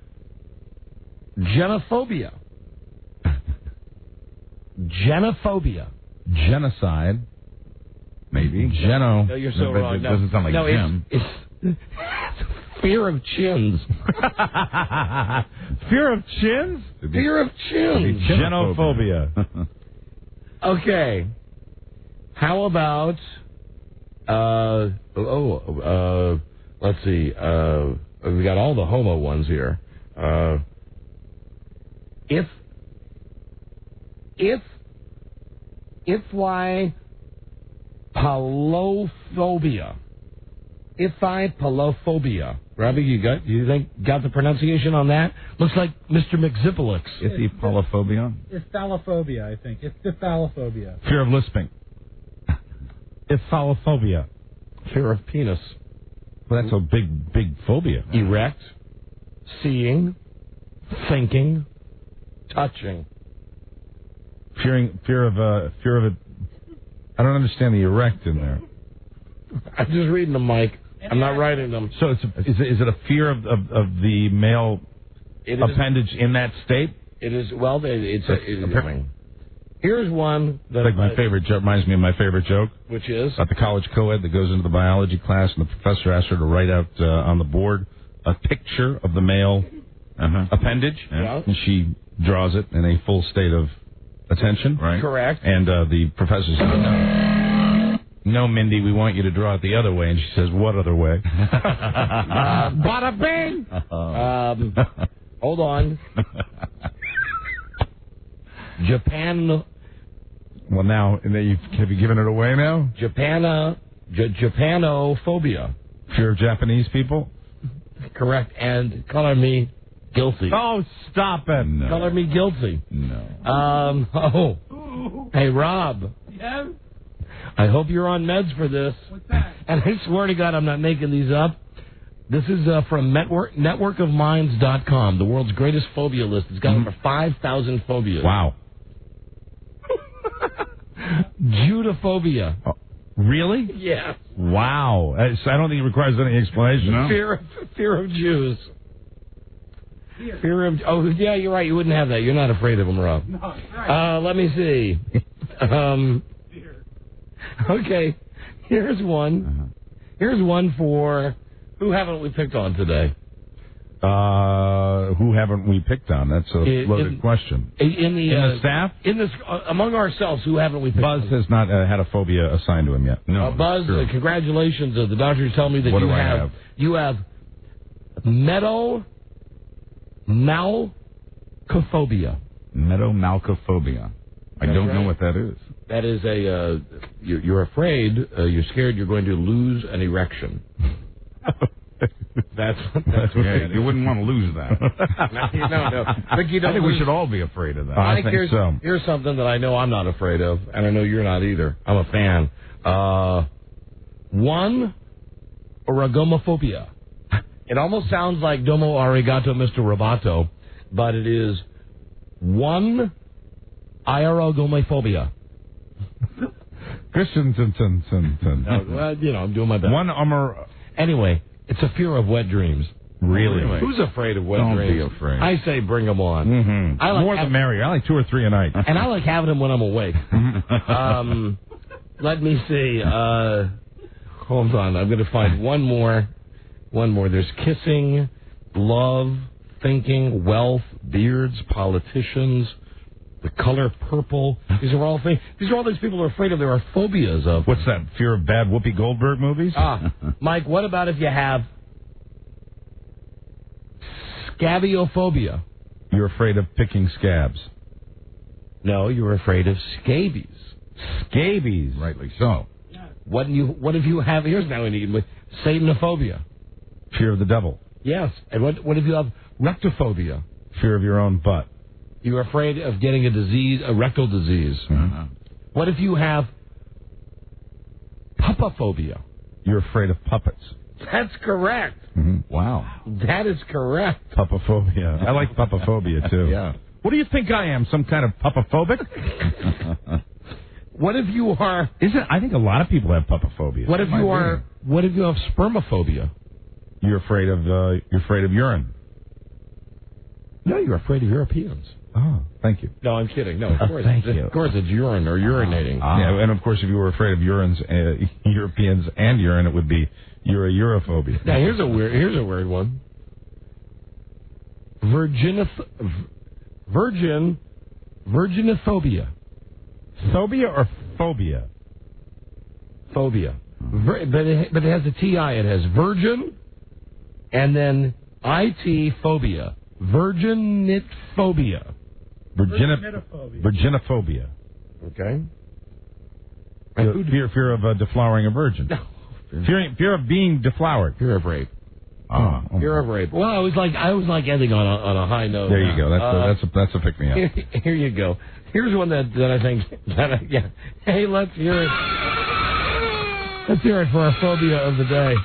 Now I got to get it. See, I've done this alphabetically, and I'm all the way down to the V's now. Mm-hmm. Here you go, Mike. How about when you get down to the V's? Well, because it goes A to Z. It was a vagina. I know. Okay. Yeah. How about? Oh gosh. Ideas, knees, large objects, left side, fun, fur, nakedness. Oh, here you go. What about if you suffer from osphresphobia? Osphresphobia. Fear of watching the Osbournes? No, that is fear of your own body odor. Oh, well, I mean, I think everybody should have a good, healthy fear of that once in a while. And anyway, so of course, if you had a fear, you wouldn't check yourself. I got a million of these. Buzz, let's just see if you happen to know what paranophobia is. Fear of parenthood. No, it's a fear of young girls. Another silly phobia. Right, thank you, Buzz. Thank you, Buzz. We'll come back to this another time. Very good. As I said, there's like 5,000 of them. And Mike, one that I know, hey, who can't? Imagine this. In our society, you go to a doctor, and the doctor says, I'm going to have to put you on meds because you suffer from arachibut, A-R-A-C-H, Iraq, I-B-U-T-Y, Arachibooty, R-O, Arachibooty Row. I just like having you read them. Arachibutyrophobia. Yeah. And now hold on. Now someone's going to Arachibutyrophobia. Someone's going to point out here I'm horrible at pronouncing. There's no pronunciation guide here. Hello, hey Melissa. Yeah. You're horrible at listening. There's no pronunciation guide on these things. How would you pronounce ARACHIBUTYROPHOBIA? Well, I can't remember all those letters in my head. At least you get the but you're the big critiquer. I'll give you an easy one. Well, no, I can pronounce things. I'll give you an easy one. One that doesn't have quite as many letters. How about... Oh, here you go. OCTOPHOBIA. Again, I forgot the letters, but it sounded like octophobia. See, that would be correct. That would be, and I knew that one, octophobia. Well, that's very easy. But I mean, that's okay. Whoever's decision was to let you read them was a pretty good decision because that's pretty much the funniest thing about this whole bit is that you can't pronounce the name. This whole bit. This sketch, this comedy sketch. Did I mention the one? We're going to have to delete this out. But did I mention C-U-N? I hope enough of that got through before I had to. Did I mention that? Not yet. I just did, honey. A lot of them are. You're pointing out the obvious, like the guy who pointed out. Yes, it's another. And now it's a Mrs. Obvious award. The guy that pointed out when I put my wife on the air, I put myself in a Jim Belushi situation. Right. Yes, same deal with me reading this. You're stating the obvious. That's the funny part. But thanks for pointing that out. Tell me, will you be calling Jay Leno tonight and pointing out the funny parts of his show? I don't watch Jay Leno. Okay. Good. All right. Can you go now? Sure. Okay. Bye. Can you? I can. Can you? And before you go, might be too late. She's gone. God. All right. So how would you pronounce ARACHIBUTYROPHOBIA? I'd have to have a big stiff drink before I. And you're gonna die when you hear what it is. Yeah, probably. You got a guess? No, I have no idea. Spiders. How to say that though? Yeah, no, I wrote it down and I can't pronounce it. You have a phobia of having peanut butter stick to the roof of your mouth. Oh God! And for that, a lot. That's too big a word for that. For that, they gave it that word. It's simple. It should be Skippyphobia. They gave it that word. Right. So that's all you have. Jiffyphobia. That's right. Peter Pan phobia. Now, don't get crazy. Is that your favorite flavor? Yeah, it is. I do like me the Peter Pan. Peter Pan. All right, we got a break. We'll be right back. This is the Don and Mike Show. Get off my ass. I'm trying here. Good God, man. What are you waiting for? The time is now. Make this switch to singular, or you'll be sorry, Pee Wee Herman. The Sony Ericsson T226 is free after a $20 mail-in rebate or so, and has a free camera attachment. What was that? With a $50 mail-in rebate. It's quite a phone. Were you doing something, Buzz? No, it sounded like the phone. What the hell was that? It sounded like a lightning storm. The Sony Ericsson T2... Someone's on the phone. It was the phone. How could that possibly... Hello, are you on the phone, sir? Yeah, I am. I wanted to talk about... No. Hold on. The Sony Ericsson Z226 allows you to take pictures and email instantly because it's wireless internet capable. It has a lovely 512-color full graphic display. He's calling on singular. You'll love the picture color ID, and it can download games. Wow, it'll make your dreary life fun again. Let me just ask the guy on the phone. Sir, do you love the client? Do you love Singular Wireless? Absolutely. I love them very much. Thank you. 1-866-SINGULAR, and make sure you tell them that Don and Mike and some listeners sent you. There you go.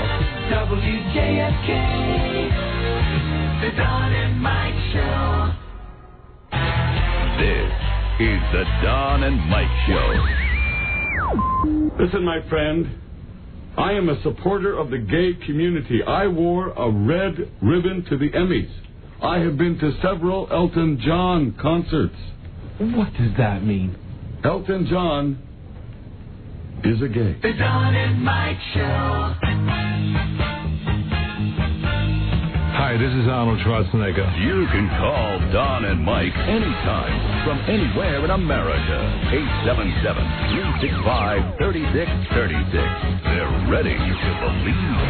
Yes, we are. And this is Scott Thompson saying Don and Mike are a gay. Right. No, they're not retarded.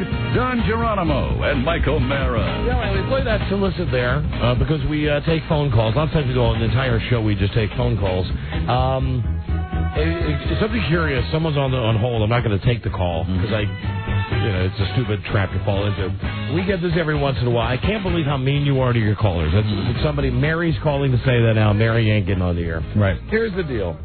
If you stop and look at what we do every day, if you have the time to, and Buzz does obviously, because he's got his grid, his TV grid. Right. But the thing is, we take lots of calls. We take live calls and unscreened calls. Really more calls than any show of its kind in the country. And I think overall, if you listen to the tone that we take with the people that call, that the percentage of favorable response that we give our callers, I would have to say really unbiasedly is about 80%. Right. And about 20% we go, maybe 15% we go, and about 5% we go off on. Right. If you are one of those people that thinks that because you're calling a radio show, even if you're going to say something absolutely stupid that's just going to piss me off or piss Mike off, that we're just going to sit back and take it, then you got the wrong radio show. Right? No, and really, I think the vast majority of the calls are give and take, and that's what it's always been on this show, and that's important to point out. And the give and take can be ball busting, it can be fun, it can be, but we have fun with the vast majority of the callers that call this show. That's why we love it. It's really what we love. I think Don and I agree on this that we love that part of the show and always have more than anything else. Is taking the phone calls. And incidentally, Mary. Oh, she's hung up already. That's too bad. But Mary, you should know that along with the assertions that Mike and I are no longer funny anymore, that we only phone it in now, that we were much better 15 years ago, that all of this stuff, the one thing that we've heard since day one we've been working together, and I heard it even before I ever met Mike and was working on my own, was always, you're too mean to the callers. Right. You're too mean to the callers. Yeah. Listen, grow the frig up. Think about the times people have called the show. We've had a nice conversation. We say, hey, that's funny. You're good. Thanks for the info. You only remember when the one idiot calls. That's right. And I got one right now, and I'm going to spotlight it. Very good. Let's spotlight an idiot. I'm going to because all it says on the screen is, it's one of these calls. I asked Joe to put him up, and it's my choice to put him on or not. It's a guy named Glenn who says he can pronounce these phobias. Oh, very good. That we found problems with, that I found problems with. Well, you spelled it out for the last lady, and she wasn't able to do it. Are you ready? I'm here. Okay. ONOMATOPHOBIA. Onomatopoeia? I don't know. I called in for arachnobutyrophobia, guys. That was a while ago. What was that one? what? Arachnobutyrophobia was the peanut butter sticking to the roof of your mouth. Arachnobutyrophobia. What about... Yeah, I know you're over it, but I've been on hold for a while. What about... Hold on.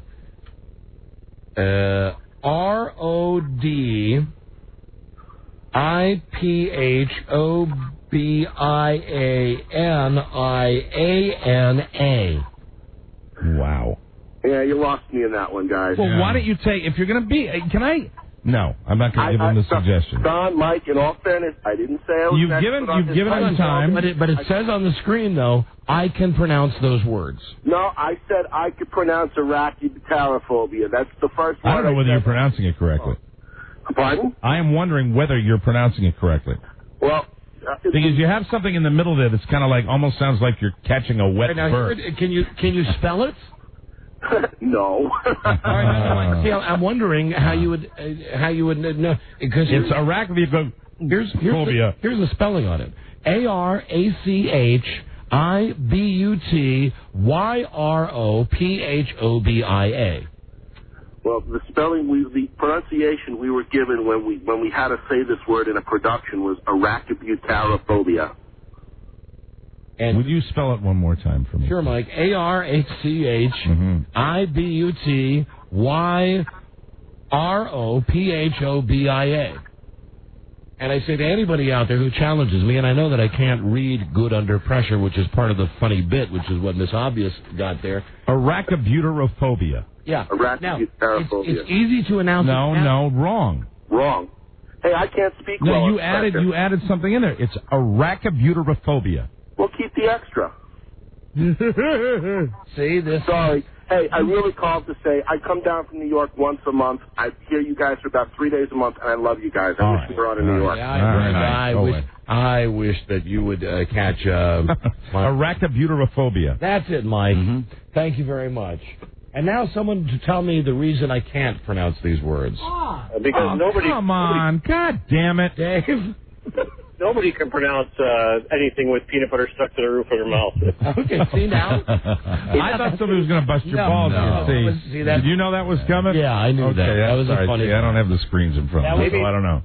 Actually, Mike, I take it back because it doesn't say. It just said reason you can't pronounce those words. It didn't say. I thought it was somebody who's going to be busting your balls again. I think you've had way too much of that today. That's what I thought too. Arachibutyrophobia. Wow. It's a mouthful. I tell you what. What you said was very funny, sir, and I'm sorry I said God damn it. And I tell you what, I'm not going to have after this show today. I mean, I'm going to be wiped out of this phobia. This would be ametophobia. Ametophobia. Emetophobia. Emetophobia. Spell it. EMETO. Ametophobia. PHOBIA. What is that? That is fear of vomiting, and I'm not going to have any fear. When I get out to my car tonight and think about today's show, it's all going to come out. Sure, and it'll be a love of vomiting. Yeah, not a fear. How about? Well, now we're doing the same thing again. We got to do a different break because now, you have pen and paper around it. Yeah, do you want to stop now? Yeah, you're just getting into it warming right up. now. Yeah. You're just warming up. I like to look at the new ladies. Sorry, that came out of nowhere. I'm kind of proud of nailing this arachibutyrophobia. That really is good. Don and Mike. Hello. Hello. Hi, how are you? Hi, we're doing great, thanks. I just wanted to call to let you know that it doesn't matter. You guys hang up on people. You're mean to people. But that's your guy's image. Thank you. Goodbye. So you wouldn't. I wish we had the. So you knew that I was hanging up on you. You really hit it hard. You know what I'm thinking? Arachibutyrophobia. Show off. Show off. Yeah, this is the sound we need right here. Yeah, that's a great sound. Yeah, it sure is. Yeah, but you don't get that anymore. That's like somebody breaking somebody's nose. Get off the phone. Ow! Moron. Listen, it's Wednesday, and we all know what that means. It's Craig Wilson Day, and frankly, the Craig Wilson that's in the column today, the column in USA Today, has nothing for us. Oh, it's not a good one? Now I've got a surprise go-to, Mike. The Craig Wilson today is about real heroes and who we can all learn something from real heroes. Okay, it's one of those. God, he's got to get one of those a month. So what we've done is gone back to I guess from October 15th, 2 weeks ago. We didn't read this one. This is not one that anybody on the show made up. It's the final word, Craig Wilson, and the headline is $6,000 for a shower curtain. That's really cleaning up. And why don't you deliver it? And the good news is, spotlight on my man Buzz. Oh, very good. Now, Buzz, I will rise to the occasion. Fear not. With your best list. You got it. With your best list. I'll do what I can. Here you go. It's Hi, Mike. Hello there, Don. We're not reading it this week. No, that, of course, is the final word. By Craig Wilson. And now here's Buzz. $6,000 for a shower curtain? That's really cleaning up. I don't know, Dennis Kozlowski. All I know is he's in a bit of a bind these days. This is your gay voice? That's the best I can do. That's the worst gay voice I've ever heard. Okay. But go ahead. It's I'm funny. loving it, Buzz. One CEO of Tyco International, he and a colleague are now in court accused of stealing $170 million from your shareholders. Their trial began last week with prosecutors quick to tell tales of $18 million apartments, $5 million diamond rings, and a $2 million birthday party on Sardinia. Let me just say we just threw this on Buzz at the last moment. We didn't give him any advance. No, we threw it right into his lap. A party I somehow missed. Probably just as well. But I wouldn't have minded seeing the life-size ice sculpture of Michelangelo's David. Now, Buzz, yes? I have a suggestion. All right, please, yes. Continue, but... Hold on, let me pause it then. Continue, yes, and make it as gay as you can without the lisp. Without the lisp. Okay, you got it. Just be... Let's practice. All right. Hi, Buzz. Hi, Don. How are you? I'm fine, thank you. You are looking super today. And you're looking well, too. Yeah. Hello, Mike. Hello, Don. How are you? Just fine, thank you. Did you see the bitch outside? Well, he said to me, what are you doing coming in the building at this time of the day? I just scratch his eyes out a little bit. We see Buzz, we're still lisping. It's just a little. It's a masculine Morlo T. As opposed to this, which is just your over the top. Very subtle. All right, so Buzz? Yes? Be the gay man. Okay. Here we go. Back to $6,000 for a shower curtain. Probably just as well, but I wouldn't have minded seeing a life-size sculpture of Michelangelo's David. This one even had a feature the original doesn't. It spouted vodka. All right, hold on a second. You know, I think we may have to prep Buzz. Mm-hmm. We may have to take a second to prep him. Mm-hmm. Well, it's, yeah. I mean... What does it say about Buzz that it comes very easily to you and me? Buzz, repeat after me. Okay, I shall. This is Craig Wilson. This is Craig Wilson. Yes, you beautiful hunk of man. Yes, you beautiful hunk of man. Okay, all right, that's good. Thank you. He's ready. I don't think he's ready yet. Well, only time will tell. He's not quite gay enough. How gay are you, Buzz? Apparently not enough. What's your percentage of gaydom today? It's probably around 15%. How high can you make your voice go? How high? I can't. Try. I can't, Mike. Would you try for us, Buzz? This one even had a feature the original doesn't. It spouted vodka. It's as high as How low can you make it go? How about doing a lisp and doing your really, really low voice? Oh, yeah. Like, this is the way I like yes, it's working. Yes, sir. How low do you like it, big boy? There you go. I think that might work. But with the lisp. Just a touch of a lisp. All right. Let's just do a run through. Just give me the first couple of lines. I won't even play the music. I don't know, Dennis Kozlowski. All I know is he's in a bit of a bind these days. That sounds like you're doing a commercial. I can't. I'm sorry. I'm trying. I'm doing the work. I'm baby stepping. He is. He's giving. He's giving it his absolute best effort. You got high, low, and I'm all over the road. I'm not going to bail on this like we bailed on Charlie Broyhill. Please don't. Charlie Broyhill is not talented and cannot read. He's a great producer, but he's not talented on the radio and he can't. We're just trying to figure it out. We're trying to get it. We're trying to make it work. Yeah. Now, where are the gays when we need them? Yeah. We had Homo Joe a while ago. Well, we need. Well, what am I saying? Maybe after every sentence, if you do a little. Well, now you do. Paul Lynde is in your rep. Why don't you do Paul Lynde? Don't be ridiculous. Mm-hmm. All right, like that. Closer. Mm-hmm. No, Mike. No, I think it's good. No, come on. No, it's good. It's good. It's horrible. You looked away. It's not working. Just be honest. But I want him to keep trying. Mm-hmm. Hi, Bob. Hi, Don. Now, come on. I'm trying. Come on. Okay. Act gayer. I'm trying. This is like a recording. For heaven's sake. All right. You want to just forge ahead? Sure. All right. I thought to everybody we're about to break very soon, though. So we have to either make bait or cut. All right, let's go. Okay. From the top or from where we left off? Oh, God, no, not from the top. All right. But what intrigued me most about all these excesses was the fact that Kozlowski reportedly showered behind a now infamous $6,000 curtain. All right, hold on a second. Hey, Rob. Yeah? Step up for a second. Not reparable, huh? Just step up for a second. This is me. Something tells me this will come easy to you. Thanks. No problem. It comes easy to me, too. And me. And Mike. Uh-huh. Hi, Rob. Hi. How are you? Well, It's been a long... I don't think we've ever had you do this on the show, have we? I don't think you have. That's my problem. I can't go up high. It might be the high voice thing. What would you say to Buzz about his performance as a gay man? I'd say be a dear and just do what comes naturally. Well, I think what we'll do is break for commercials. We'll give Buzz one last chance. I'll rehearse and rehearse. Now, see, that's closer, Buzz. That was better. That's closer. You might want to go see if Aunt Fez is here yet. Work like a Trojan. Let's see if Aunt Fez is here. Yes, Aunt Fez can coach you. If Aunt Fez is not here, then perhaps we'll have to go with Rob. I mean, I don't know if Rob's you've never done it before, right? That's the whole gag. Never have. Hold on a second. What's the number to engineering? 898. 898. Very good. This should be really super special. You think Wendell Hall is still here? Oh, I'd love to hear him do it. That'd be great. Our engineer. Has Wendell been in the building today?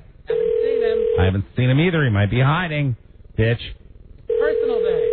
This is a good column. Yeah, I'm just saying, someone more qualified than I should perhaps handle this. I'm glad you appreciate the Hi, it's material. Wendell Hall in WJFK Engineering. Anything you say may be recorded for broadcast. So please leave me a brief message with your phone number and name and what you want to talk about, and I'll call you right back. I'll record your message at the tone. When you're finished, hang up or stay on the line for further options.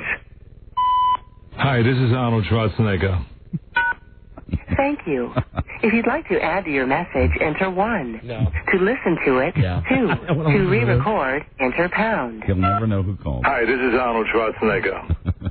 Thank you. If you'd like to add to your message, enter 1. To listen to it, 2. To re-record. Hi, this is Arnold Schwarzenegger. Thank you. If you'd like to add to your message, enter 1. To listen to it, 2. Hi, this is Arnold Schwarzenegger. Hi, this is Arnold Schwarzenegger. Thank you. Is it cruel of If me you'd like to to... add to your message, Do you want to add to it? 1.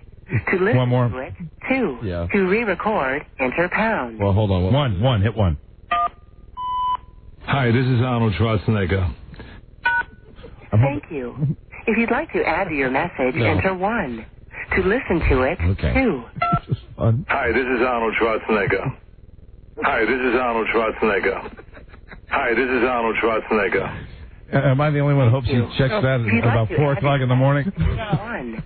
To listen to it, No. 2. To re-record. I want to send it with urgency. Oh, is that it? That's it. We're out of options? Thank you. Okay. Your message has been sent. You're welcome. All right, well, there you go. If you need further assistance, enter pound now. Thank you. You've reached the WJFK business office. Dan. Closed. Our regular hours are 8:30 a.m. Hi, this is Arnold Schwarzenegger. All right, good. I can't get the Austrian muscle man to stop calling me! So, Bob, here's what you do during the spot. Okay. You work on it. I Because will. as you mentioned, it is a good column. I work and work. You work really hard. And, Rob, you be ready to back Buzz up. Maybe you could just stand and back at him while he's reading it. Could you coach me? Yeah, you know what, Bud? Yes? If you manage to pull this off, Yes? this will be a come-from-behind victory for you. Yay! It will be. It will be. We'll be right back, everybody. This is the Don and Mike Show. Why'd I get mixed up with that bitch? Because she got a great ass. And you got your head all the way up it. Jesus. Ferocious, aren't I? When I think of asses, woman's ass, something comes out of me. The Don and Mike Show. They will do you well.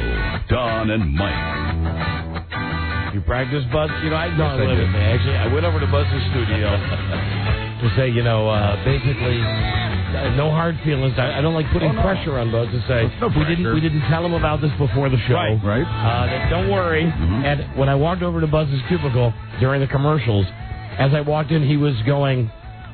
And then I said, rehearsing. That this was what I had to do. Sounds like he did some rehearsing, though. So how are you feeling now about reading the Craig Wilson column? I am ready. He is ready. I think the method acting here is over the top. Dare I say, take it from the top? I think we have Dare to. I say, take it from the top? I think we really have to. Please. And I want to also point out, Buzz is not wasted on absinthe. It might help, actually, but no. He's not wasted on absinthe. And now, Mike. Yes, this is the final word. By Craig Welfman. Reading this week instead of me and Mike here at the Buzz. $6,000 for a shower curtain. That's really cleaning up. I don't know Dennis Kozlowski. All I know is he's in a bit of a bind these days. Once CEO of Tyco International, he and a colleague are now in court, accused of stealing $170 million from their shareholders. Their trial began last week with prosecutors quick to tell tales of $18 million apartments, $5 million diamond rings, and a $2 million birthday party on Sardinia, a party I somehow missed. Probably just as well, but I wouldn't have minded seeing the life-size ice sculpture of Michelangelo's David. Oh, right. This one even had to feature the original, doesn't it? It spouted vodka. He's talking about his D, right? Mm-hmm. But what intrigued me most about all these excesses was the fact that Kozlowski reportedly showered behind a now infamous $6,000 curtain. Really, Greg? Mr. Kozlowski is a big man, and maybe he needs a bit more fabric than the rest of us, but $6,000 seems like a lot of cloth. From what I can gather, it wasn't even all that exceptional. Court reports say it was a floral pattern in shades of gold and burgundy. For that price, I want Singing Angels. Something that at least screams, "Take note, you Philistines! This is a $6,000 shower curtain!" Yeah! All right, now you're got it into character. He's Buzz. got it. Roll with it, Buzz. I'm sure Kozlowski sitting in court is having some buyer's remorse right about now. I know I did when I bought mine. I still can't believe I paid $34 for that thing. There you go, Buzz. But who am I to point fingers? Who are you? I've made some foolish buys in my day, too. A Renault Alliance comes to mind. The good thing about that transaction, however, is that it didn't cost $6,000. It was such an ill-advised purchase that I finally just gave it to my brother, who drove it back home to Minnesota, and although it didn't make it to Minnesota, it blew up in Chicago. But the one good thing you can say about shower curtains is they rarely blow up. Kozlowski's curtain got me wondering what I would pay $6,000 for. What would you pay, Craig? If we're staying in the world of bed and bath, I think I'd go for sheets. God. But then I read more accounts of the trial and saw he'd already done that. Some $5,900 worth of sheets. He didn't say whether that amount covered one bed or a house full of beds. He's got the thing. He's got the harmonizer on. He's trying to do the part. You're doing a good job, I have a hunch it might be the former. Might be the former. Even so, that makes a bit more sense to me. I don't know about Mr. Kozlowski, but I rarely roll around in my shower curtain. Sheets, yes, and a nice high thread count always makes the rolling all the nicer. Oh, God. So I'm not going to begrudge him his $6,000 shower curtain or his sheets. Besides, one man's shower curtain's another man's dog. I just paid $354 to have my dog's teeth cleaned. The price included putting her under for the procedure, the cleaning, the removal of 5 decayed teeth, and the reward of the freshest breath a 13-year-old Wheaton Terrier could ever hope for. Worth every cent. Right about now, I'm sure Mr. Kozlowski's wondering why he didn't take baths instead of showers. Maybe he should be wondering why he didn't just buy a dog instead of a shower curtain. Oh, dear. Dogs rarely come back to bite you in court. Hey, the final word, Craig Wilson. Well, Buzz, today, Buzz, you stepped up to the plate. There you go. With what I have to work with. It's still amazingly uncomfortable, but you stepped up to the plate. Buzz, you know what? You know what? You've made it to the featured performers. Yeah. Like on Saturday night where they would say, "Cool," starring John Aykroyd and Dan Belushi. and Dan Belushi. Right. And featuring Bill Murray. Right. Now Buzz is in the featured performers. That's very cool. And Thank you know, you. why do they do that? And Buzz, congratulations. They do it on Mad TV also. Yes, I was they just do. going to say they do that, and it's like a giant diss to the people who have secondary roles. Right. And I know they have secondary roles. Speaking of secondary roles, I always called it the Cunningham credit because they always gave it to Tom Bosley at the end of Happy Days. Everyone was just their names, and then it was and Tom Bosley as Howard Cunningham. Well, that's just spotlighting. That's That's a different thing. No, there's the same thing on CSI, where at the very end, the guy who's brass, the guy who's the cop, that Paul Giuliano, whatever his name is, it says and I've always thought the same thing. It's a perk. It's like a little. You're spotlighting it. It's a handy. It is. You're getting manual release because you're getting and as. Exactly. Well, let's set Buzz aside then. Mike Elston as Buzz Burbank. Perfect. You know, Buzz, we're ordering new jingles for the show. Yes. And we're ordering name shouts. And here's what got us going on this. I'm ordering one for myself. For when I talk about like my life at home, like I did today with my wife. Right. It's gonna be Mike Source because it's my real name. Right. Michael. And Michael Source. That's right, Rob. We decided on Michael. And the one we're getting for you is Michael Elston as Buzz Burbank. That's great. I love that. That's what we're thinking about. That's nice. That's how it stands right now. So everybody gets some new jingles. That's cool. Those will be useful. And Buzz, here you go. Here's some feedback. Oh, good. I'd like honest feedback. Hello, Scott. Hey, hello. How you doing? Scott. Yes. Hello, Scott. Go ahead, Scott. Buzz, you kind of sound like Andy Rooney. Yeah, I know. All right, there you go. That's fair. First feedback out of the box. Hello, fair. Don and Mike show. Yeah, Buzz, your reading of the column made my sphincter pucker. Wow, now there's the first real compliment. That's a rave. Yeah, I take that as a compliment. Thank you, sir. Thank you. Rave. You can relax now. Spastic colon wave. That's wonderful. Thank you. Hello, Don and Mike show. Don, I have a request. Yeah. Buzz, please do the news in that voice. Oh, hey, now you're somebody that really loves it, but no. No, we've got to have Buzz in the news in this regular voice. Jesus. Wow. Hello, Don and Mike show. Buzz, that was great. I don't know what happened to you during the commercial break, and we probably don't want to know, but you sounded great. Right. I just want to say thank you, Fez. Thank you, sir. There you go. All I know is George was standing outside the men's bathroom guarding it. Hello, Don and Mike show. And thank you, Joe. Hello. For that. Don and Mike. Oh, hold on. Line one. Hello, Don and Mike. Hi, Buzz. Yes. Hi, I just wanted to lend my support. I think you did a fantastic job. Thank you. You need a little bit of work, but hey, you gave it the old college try. I did indeed. Thank you. I appreciate that. Now I'm gonna guess in my gaydar that this guy really is. No, he's not gay. The real McGilla. No, not gay. Are you or not? Excuse me? Are you really gay, or you just do a better voice than I do? Am I gay? Yeah. Yes. Well, I would like to consider myself bi, but that's really, I guess it's up to society at this point. So come on, just tell us. We're just trying to figure out if you're goofing or not. I believe that you really are a sea sucker, and Mike thinks that you're not. A sea sucker? Oh. Well, in all seriousness, I couldn't be straighter. There you go. All right, thank you for the answer. Does that mean I have better gaydar than you do today? In that case, yeah, you got it. I don't know whether I'm happy about that or not. Yeah, Mike, you are king of the gays. Thank you. King of the gays. Hello, Don and Mike show. Buzz, I love you, but I don't know what was more painful, you saying it or me listening to you say it. Well, my apologies. Sir. Now, come on, please, everybody. Don and Mike show. Hello. Hey, yo, Buzz. Yeah. You my nigga, man. Oh, wait, thank you. Thank you. you. Hold on, excuse me. Thank you, my friend. Excuse me. Yes, my friend. Hey, he's my nigger. Excuse That's me. That's right.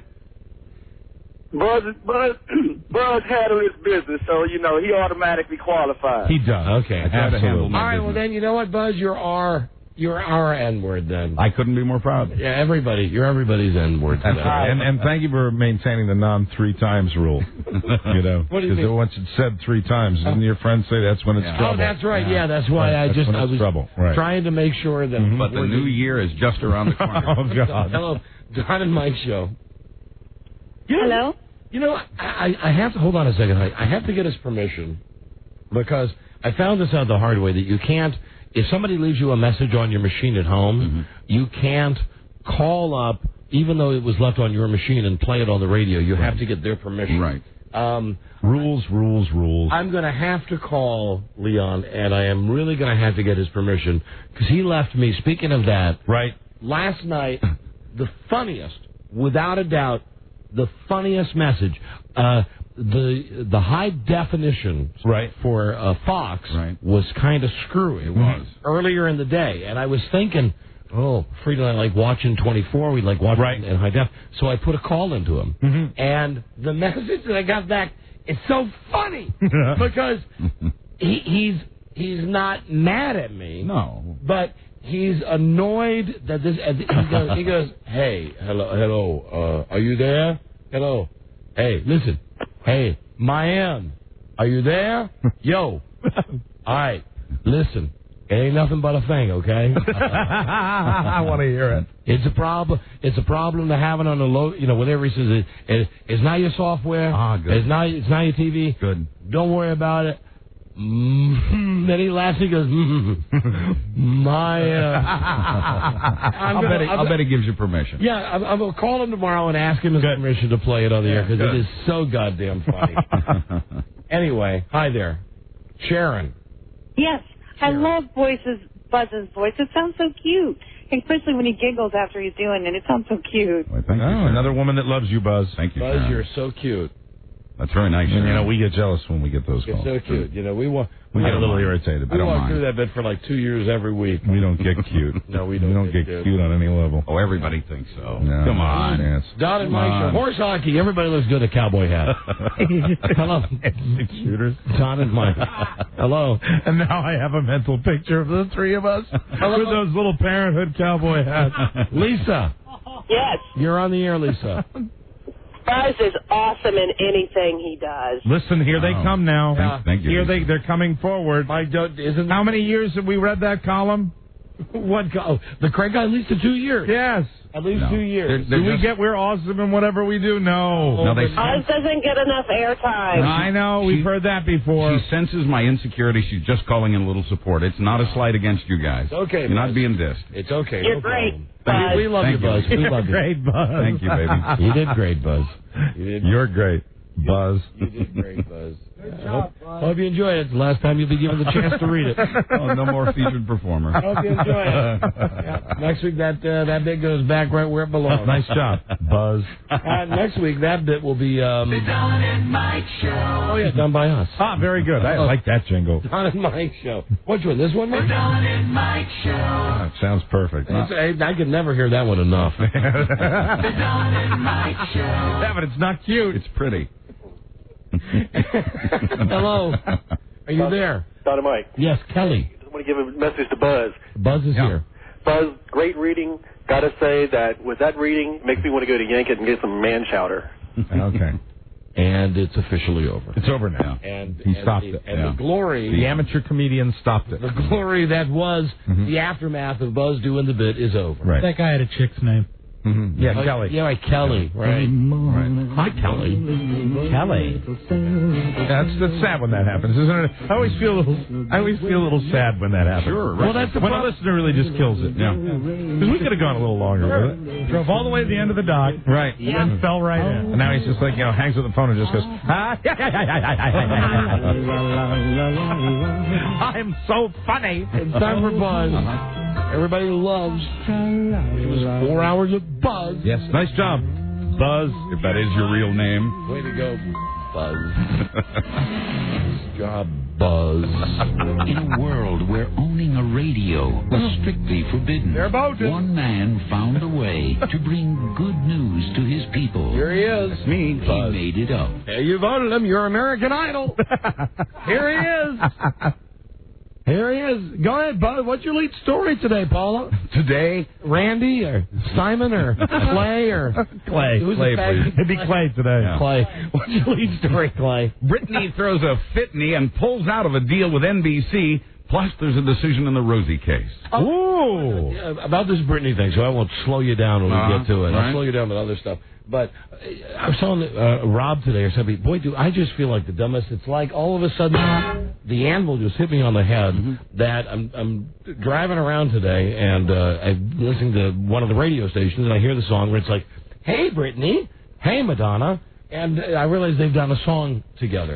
And then finally, this is how slow my brain works in some cases.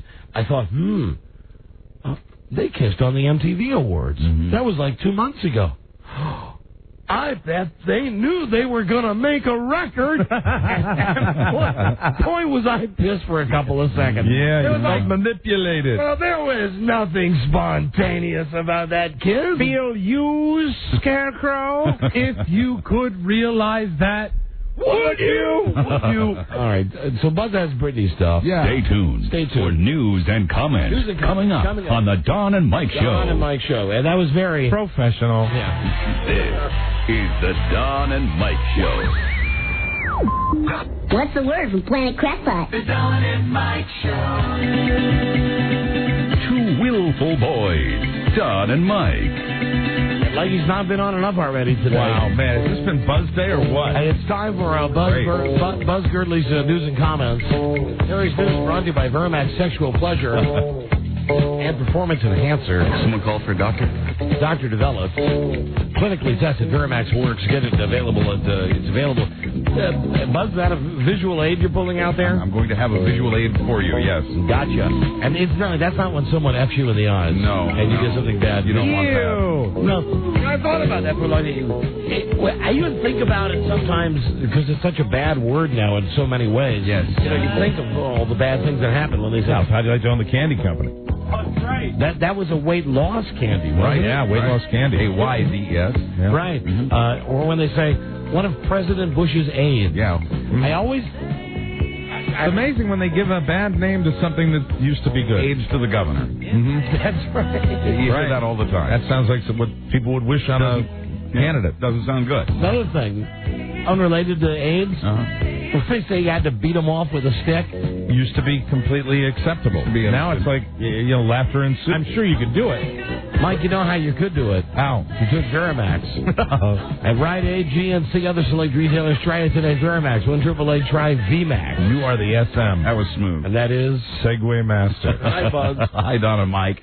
Don't even come close to messing with Britney Spears. She'll give you what for. Exhibit A.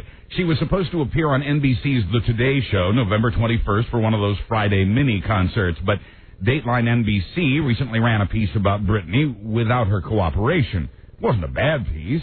To Britney, that wasn't the point. She pulled out of her Today Show appearance on principle. She pulls out all the time. Oh, Justin, pull out. Pull out. Pull out. I can't get pregnant. You know what, Buzz, I got a quote here. Yeah? From Britney Spears, from an article in the newspaper, that and I'm not going to read it out of context, just in context.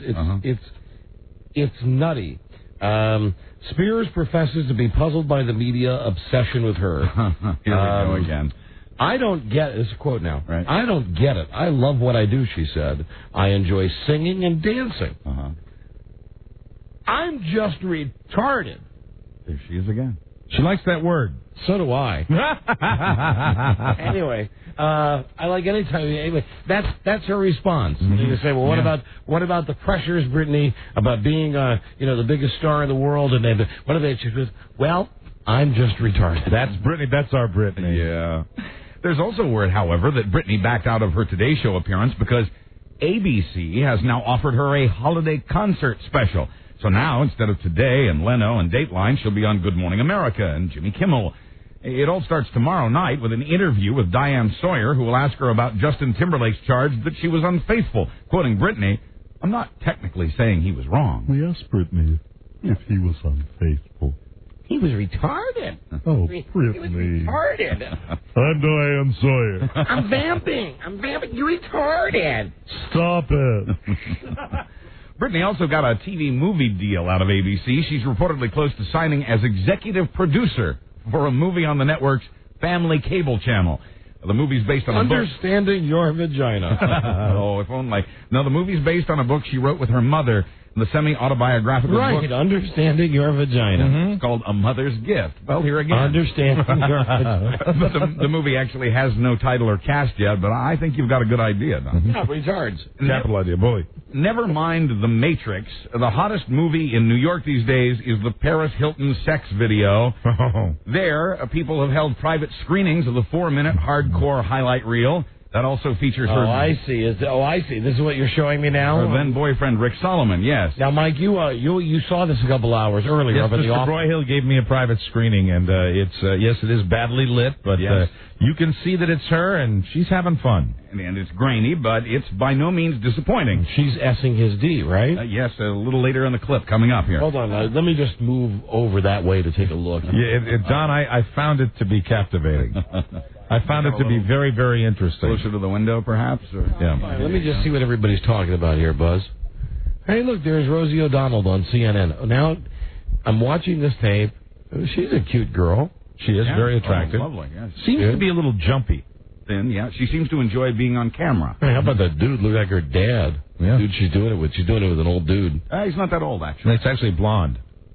Okay, now he is... Oh, my God. Yeah.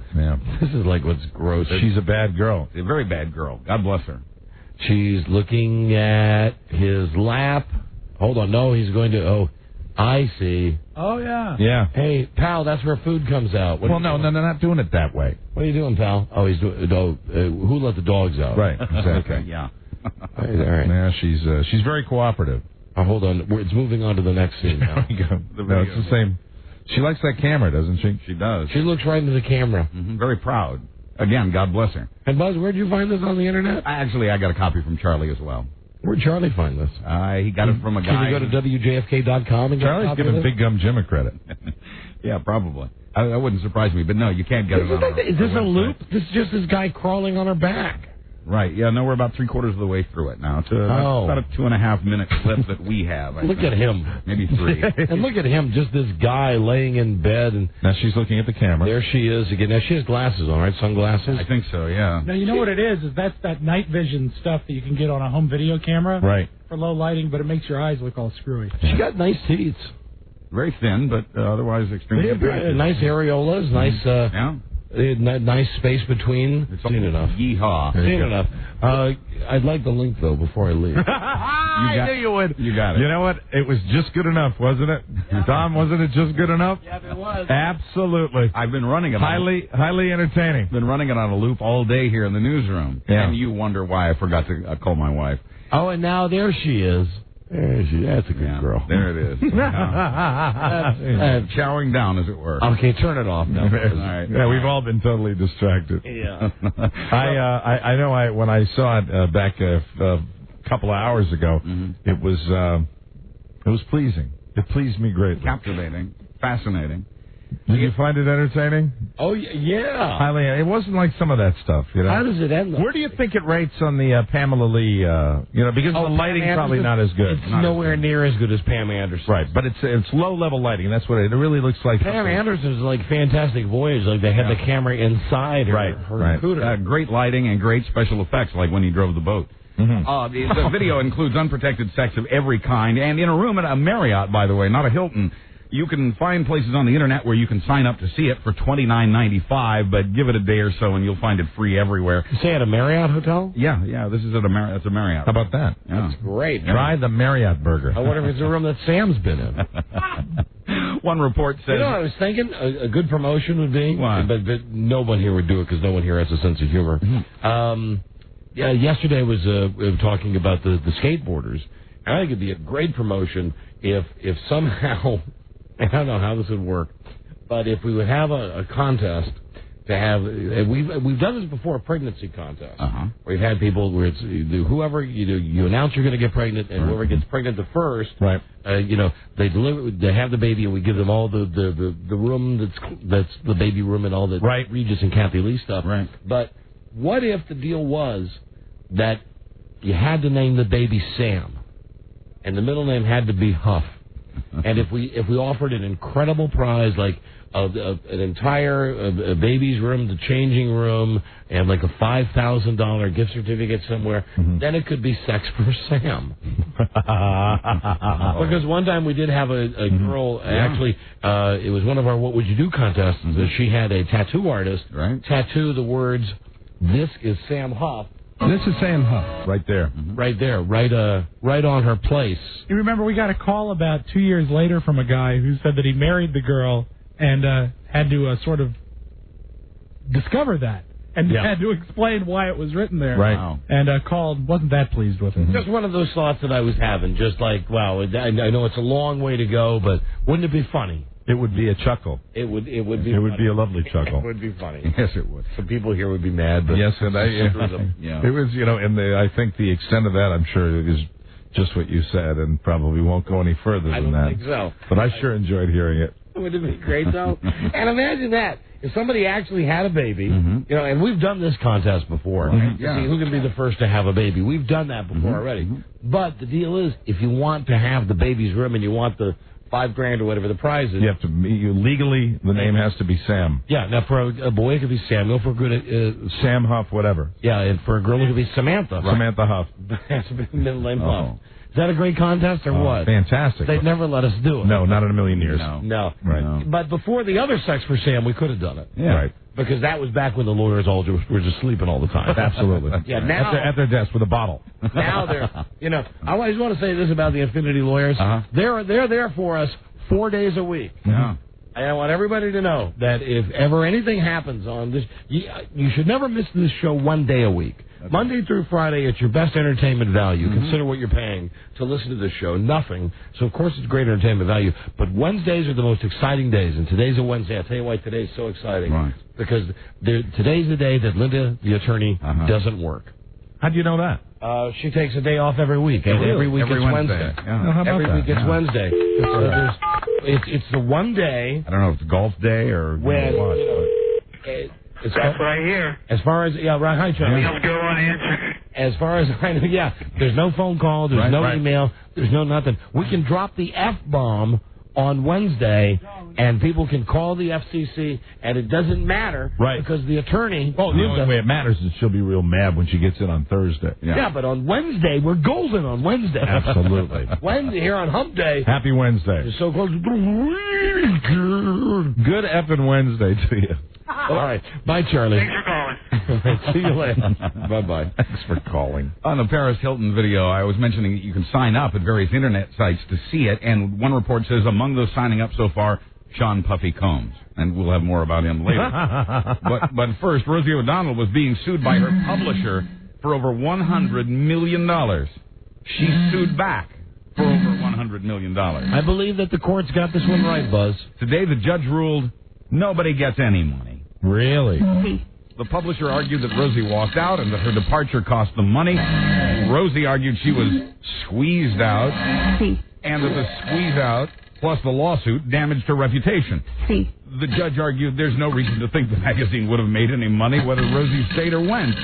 Rosie says she's very happy it's over and that she has no vengeance. She's letting it go. She sounds angry to me. She sounds upset. She says she'd prefer to never speak of this again. She's talking. Yeah. Keep that mouth closed. Hey! Oh! Don't you talk to us like that, Rosie O'Donnell. So low down. You go to your room, young lady. Boy, that's a fire down below. Larry Flint says his wife told him that America would hate him if he published those nude photos of Jessica Lynch, so he's put them in a vault. She ate me. Told you yesterday that he's a hero. He is a hero because he's not going to be the one to show us the pictures of Jessica Lynch's teats. Did you ever know that you're my hero? You are the wind beneath my wings. Is that a new scooter? Yeah, I got my new Rascal. The Rascal. I'm gonna fly all over the place. Look on, it's shaped like a penis. My new penis Rascal. I'm a hero. Larry Flint. At first, Larry says he wanted to show the world the American soldier who became a war prisoner for the Iraqis is not as sweet as her image. But now... Sweet? Now he says, quote, if Jessica wants to join the Army and see the world, and if she wants to have a good time while she's at it, I'm not here to judge her. Look up in the sky. It's a bird. It's a plane. What is it? It's a penis. Thank you, Rob. Larry Flint goes on to say, to the government, though, she's been a pawn in the cynical attempt to create a hero who can sell the war. Unfortunately, the media has gone along with the administration's attempt to force-feed us this Joan of Arc. Joan of Arc. She's a victim of the media and the government, co-conspirators desperate to justify the war in Iraq. You ever have her in your magazine, Joan of Arc? Yeah, well, we had a model that was dressed up like... What about Joan Jett? Same thing. Not Joan Van Ark. Joan Van Ark did the magazine herself. She was beautiful.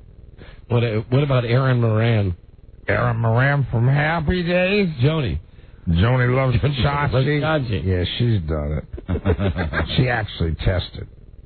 She did. Yeah, we didn't put the magazine pictures in. Good for you. She wasn't pretty enough. Thank you, Don. You spent any time in your penis mobile? I showed my penis to... No, I'm not saying that. Jesus Christ. Go sit down, Rob. Well, let me... Look what he wrote. Let me see. Look what he wrote down right there. I'm not going to say. Okay. That's what he wanted me to say. It's all he cares about. Now Don has fallen down into his chair laughing. Yeah. You say let me just back Mike up. I wouldn't say that either. Rob ought to read it. Yeah. Why don't you read it, Rob? I'm in agreement. You just read it like you. I'm in agreement, Rob. Okay. Oh, dear. I thought it would be funny. Ladies and gentlemen, this is Rob Spiewak. Double dare you. Larry Flint said, No, you can't put it in that no, you context. can because it was written I for want character. you to read it like you. I showed my penis to Joan Locke. Oh, there it is. My God. There you go. Live with that, boy. I don't see what's wrong with that. She's the woman who works here. Right. J-Law is what we call her. Yeah, Robbie. J-Law, Rob. Wow. George Michael. Robbie. That's crazy. Boy, you're crazy. That's crazy. Interesting that Larry Flint would say what he said about Jessica Lynch being a pawn because she's feeling a bit like a pawn. She says she's disturbed that the military seemed to over-dramatize her rescue and that it spread false stories that she went down shooting in an Iraqi ambush. The military said Lynch waged a fierce gun battle with Iraqis who ambushed her company on March 23rd. She says her rifle actually jammed and that she never got off a shot. And says Jessica, despite the drama of the military video that shows U.S. soldiers rushing into an Iraqi hospital to save her, the hospital staff never resisted and even gave the soldiers a key. Our brother is very happy. Who's that? John Lynch. and his mom. Yeah, who? I don't know, the lady in the Campbell Soup commercials. Mrs. Lynch? John Lynch is coming to show you what a great taste you can have with Campbell's Hungry Man Soup. Not a lot of Lynches out there. I'm running out. I'm out. I'm running out. The director David Lynch from Twin Peaks. There you are. You're king of the Buzz. You're king of the Lynches. I'm empty, and so is my bag. Got a mob of them now. Hold on. To finish this, we got a break. Quoting Jessica, I knew it wasn't the truth, but she says it never bothered her much until now, and that she does consider her rescuers heroes. Thank you. And Larry? Yes, Don. We'll be right back. Hi, Joan. This is the Don and Mike Show. Gosh, I hate to interrupt. It's all been so incredibly fascinating and entertaining and instructive. Really, the time has just flown by. The Don and Mike Show. They wish that they were prettier. Don and Mike. Well, let's just take a moment out here. Robbie, we'll need the spotlight on our fanfare, spotlight on Des Moines. Because, I thought we had a real good chat with the general manager of our new station. I don't think it could have gone better. In Des Moines. And spotlight on Des Moines.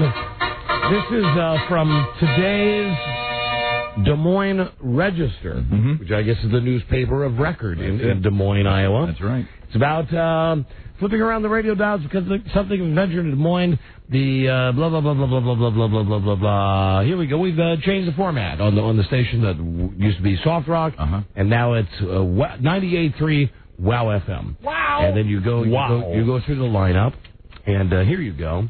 Here's the new Wow weekday lineup, and I think you're going to love the way that we're positioned. Okay. The Bob and Tom Morning Show will be the sole holdover from the Soft Rock days. Okay. Glenn Beck is heard on more than 100 stations nationwide. He's described as a Mormon, maybe he's a moron, whose politics lean towards libertarian. Okay. Preston Daniels will be host of his own talk show with KRKQ veteran Kim Chase. Sean Hannity, the conservative Fox Network pundit, will be heard in this time slot as soon as a contract negotiation is resolved. The Round Guy will focus on high school sports. Round Guy will also continue his morning show on KGGO. I know you're waiting for us. We're still to come. Jesus. Michael Savage is the San Francisco-based radio host of Savage Nation. In August, he was fired from MSNBC for telling a caller to get AIDS and die. Farkas said he expects a backlash for carrying Savage. I would think. And then the last paragraph is, The Virginia-based Don and Mike show with Don Geronimo and Mike O'Mara is the sort of wacky gabfest usually heard during morning drive time. So you can't get higher praise. Spotlight on Des Moines. Well, I think by hearing that lineup, though, we're a perfect fit. Yeah, I think so. Yeah. I think so. My best to Preston Daniels and to the round guy. The round guy. The round guy who will focus on high school sports. As our lead-in. I guess. Well, no. I guess Michael Savage is our. I mean, we're mentioned last. Right. We're going to be on from 7 to 11. And we are the Virginia-based. Or are we going to be on 7-11? We're 10 to 2 is what he was saying. The Virginia. Yeah, 10 p.m. to 2 a.m. That's when we're going to be. Virginia-based. Right now, aren't you still doing PM Drive? Yeah, but we're not on right now live, though, because it's only a 3-hour clear. Yeah, but it's not bad for a Virginia-based gag fest. Anyway. Spotlight on Des Moines. Thank you. You know, excuse me while I touch the sky, just to quote one of my heroes. And, Jesus Christ. And you got to say, well, watch it. Getting out of here, because my head's too big to get out the door. I'll help you. Fantastic. Because, not only has it been a lifelong dream to get to Des Moines. Nothing like following Michael Savage, too. But, Mike, our names are now in the newspaper of Register in Des Moines. That's it. It's official. The Virginia-based Don and Mike show is the sort of wacky gabfest usually heard during morning drive time. They can't take that away from us, Don. Oh, can I laminate that? You should. Okay, that's all I had here from Spotlight on Des Moines, Buzz. Well, finally, yesterday it was soup with a condom in it. Today it's hamburger with urine. Oh dear. Recently and this is wrong because you want it? Recently filed legal papers claim that about 19 workers were fired from a Burger King on the New York State Thruway for contaminating food over a period of 8 months. Maybe you remember that story. You know who loves this? Who? George Michael. God. The legal papers say that at least once a cleaning chemical was sprayed on a burger, but mostly it speaks of human bodily fluids. Wait, I'm sorry, Buzz, did you mention the chain? Is there a name of is it, Yeah, I did. BK. Oh, Burger King. Yeah. Okay, all right. Yeah, okay. just that one on the New York State Thruway. Man, New York State Thruway. You meet the nicest people there. I'm trying to think of the names of the sandwiches. That it's, of course, you got the Whopper. Right. Right. Whaler. The Whaler, that's another good one. The Broiler. The BK Broiler. Mm-hmm. We'll have to work on it for tomorrow's show to come up. What would the name be for the Golden Burger. Yeah, something like that. Close. But it's got to have an ER on it Very to make close. it work, Very close. And the opposite. But you know what? That's making me laugh with that. Simple as good. That's the one. That's the one. Mm-hmm. Welcome. I know they're gonna delete it out. I know, and that It's too sucks. bad. Yeah. Well, can I have a number one-er? Welcome to Burger King. Oh, always put it at number 1. I'd like it. And you want? I want everything on my pisser. And a supersized fry. The legal papers estimate that as many as 100, quote, was finally reported by an employee who could no longer sleep at night after learning the contamination had escalated into urination. Oh, my God. I've been on the New York State Thruway many times. I'm Buzz Burbank on the Don and Mike Show. Thank you, Buzz. No! That's it. We gotta go. We know that was deleted out, but you know what the joke was. Yeah. Piss off. That's it. We'll see you tomorrow with the new episode. Good day to you, Good sir. day to you, sir. Good day to you, sir. Good day to you, sir. Be a dear. Let's go. Yeah. Bye. Till we meet again. Sammy Davis Jr. saying, be kind, be nice, and I hope the next performer has the pleasure of having as nice an audience as you've been tonight. And let me leave you swinging.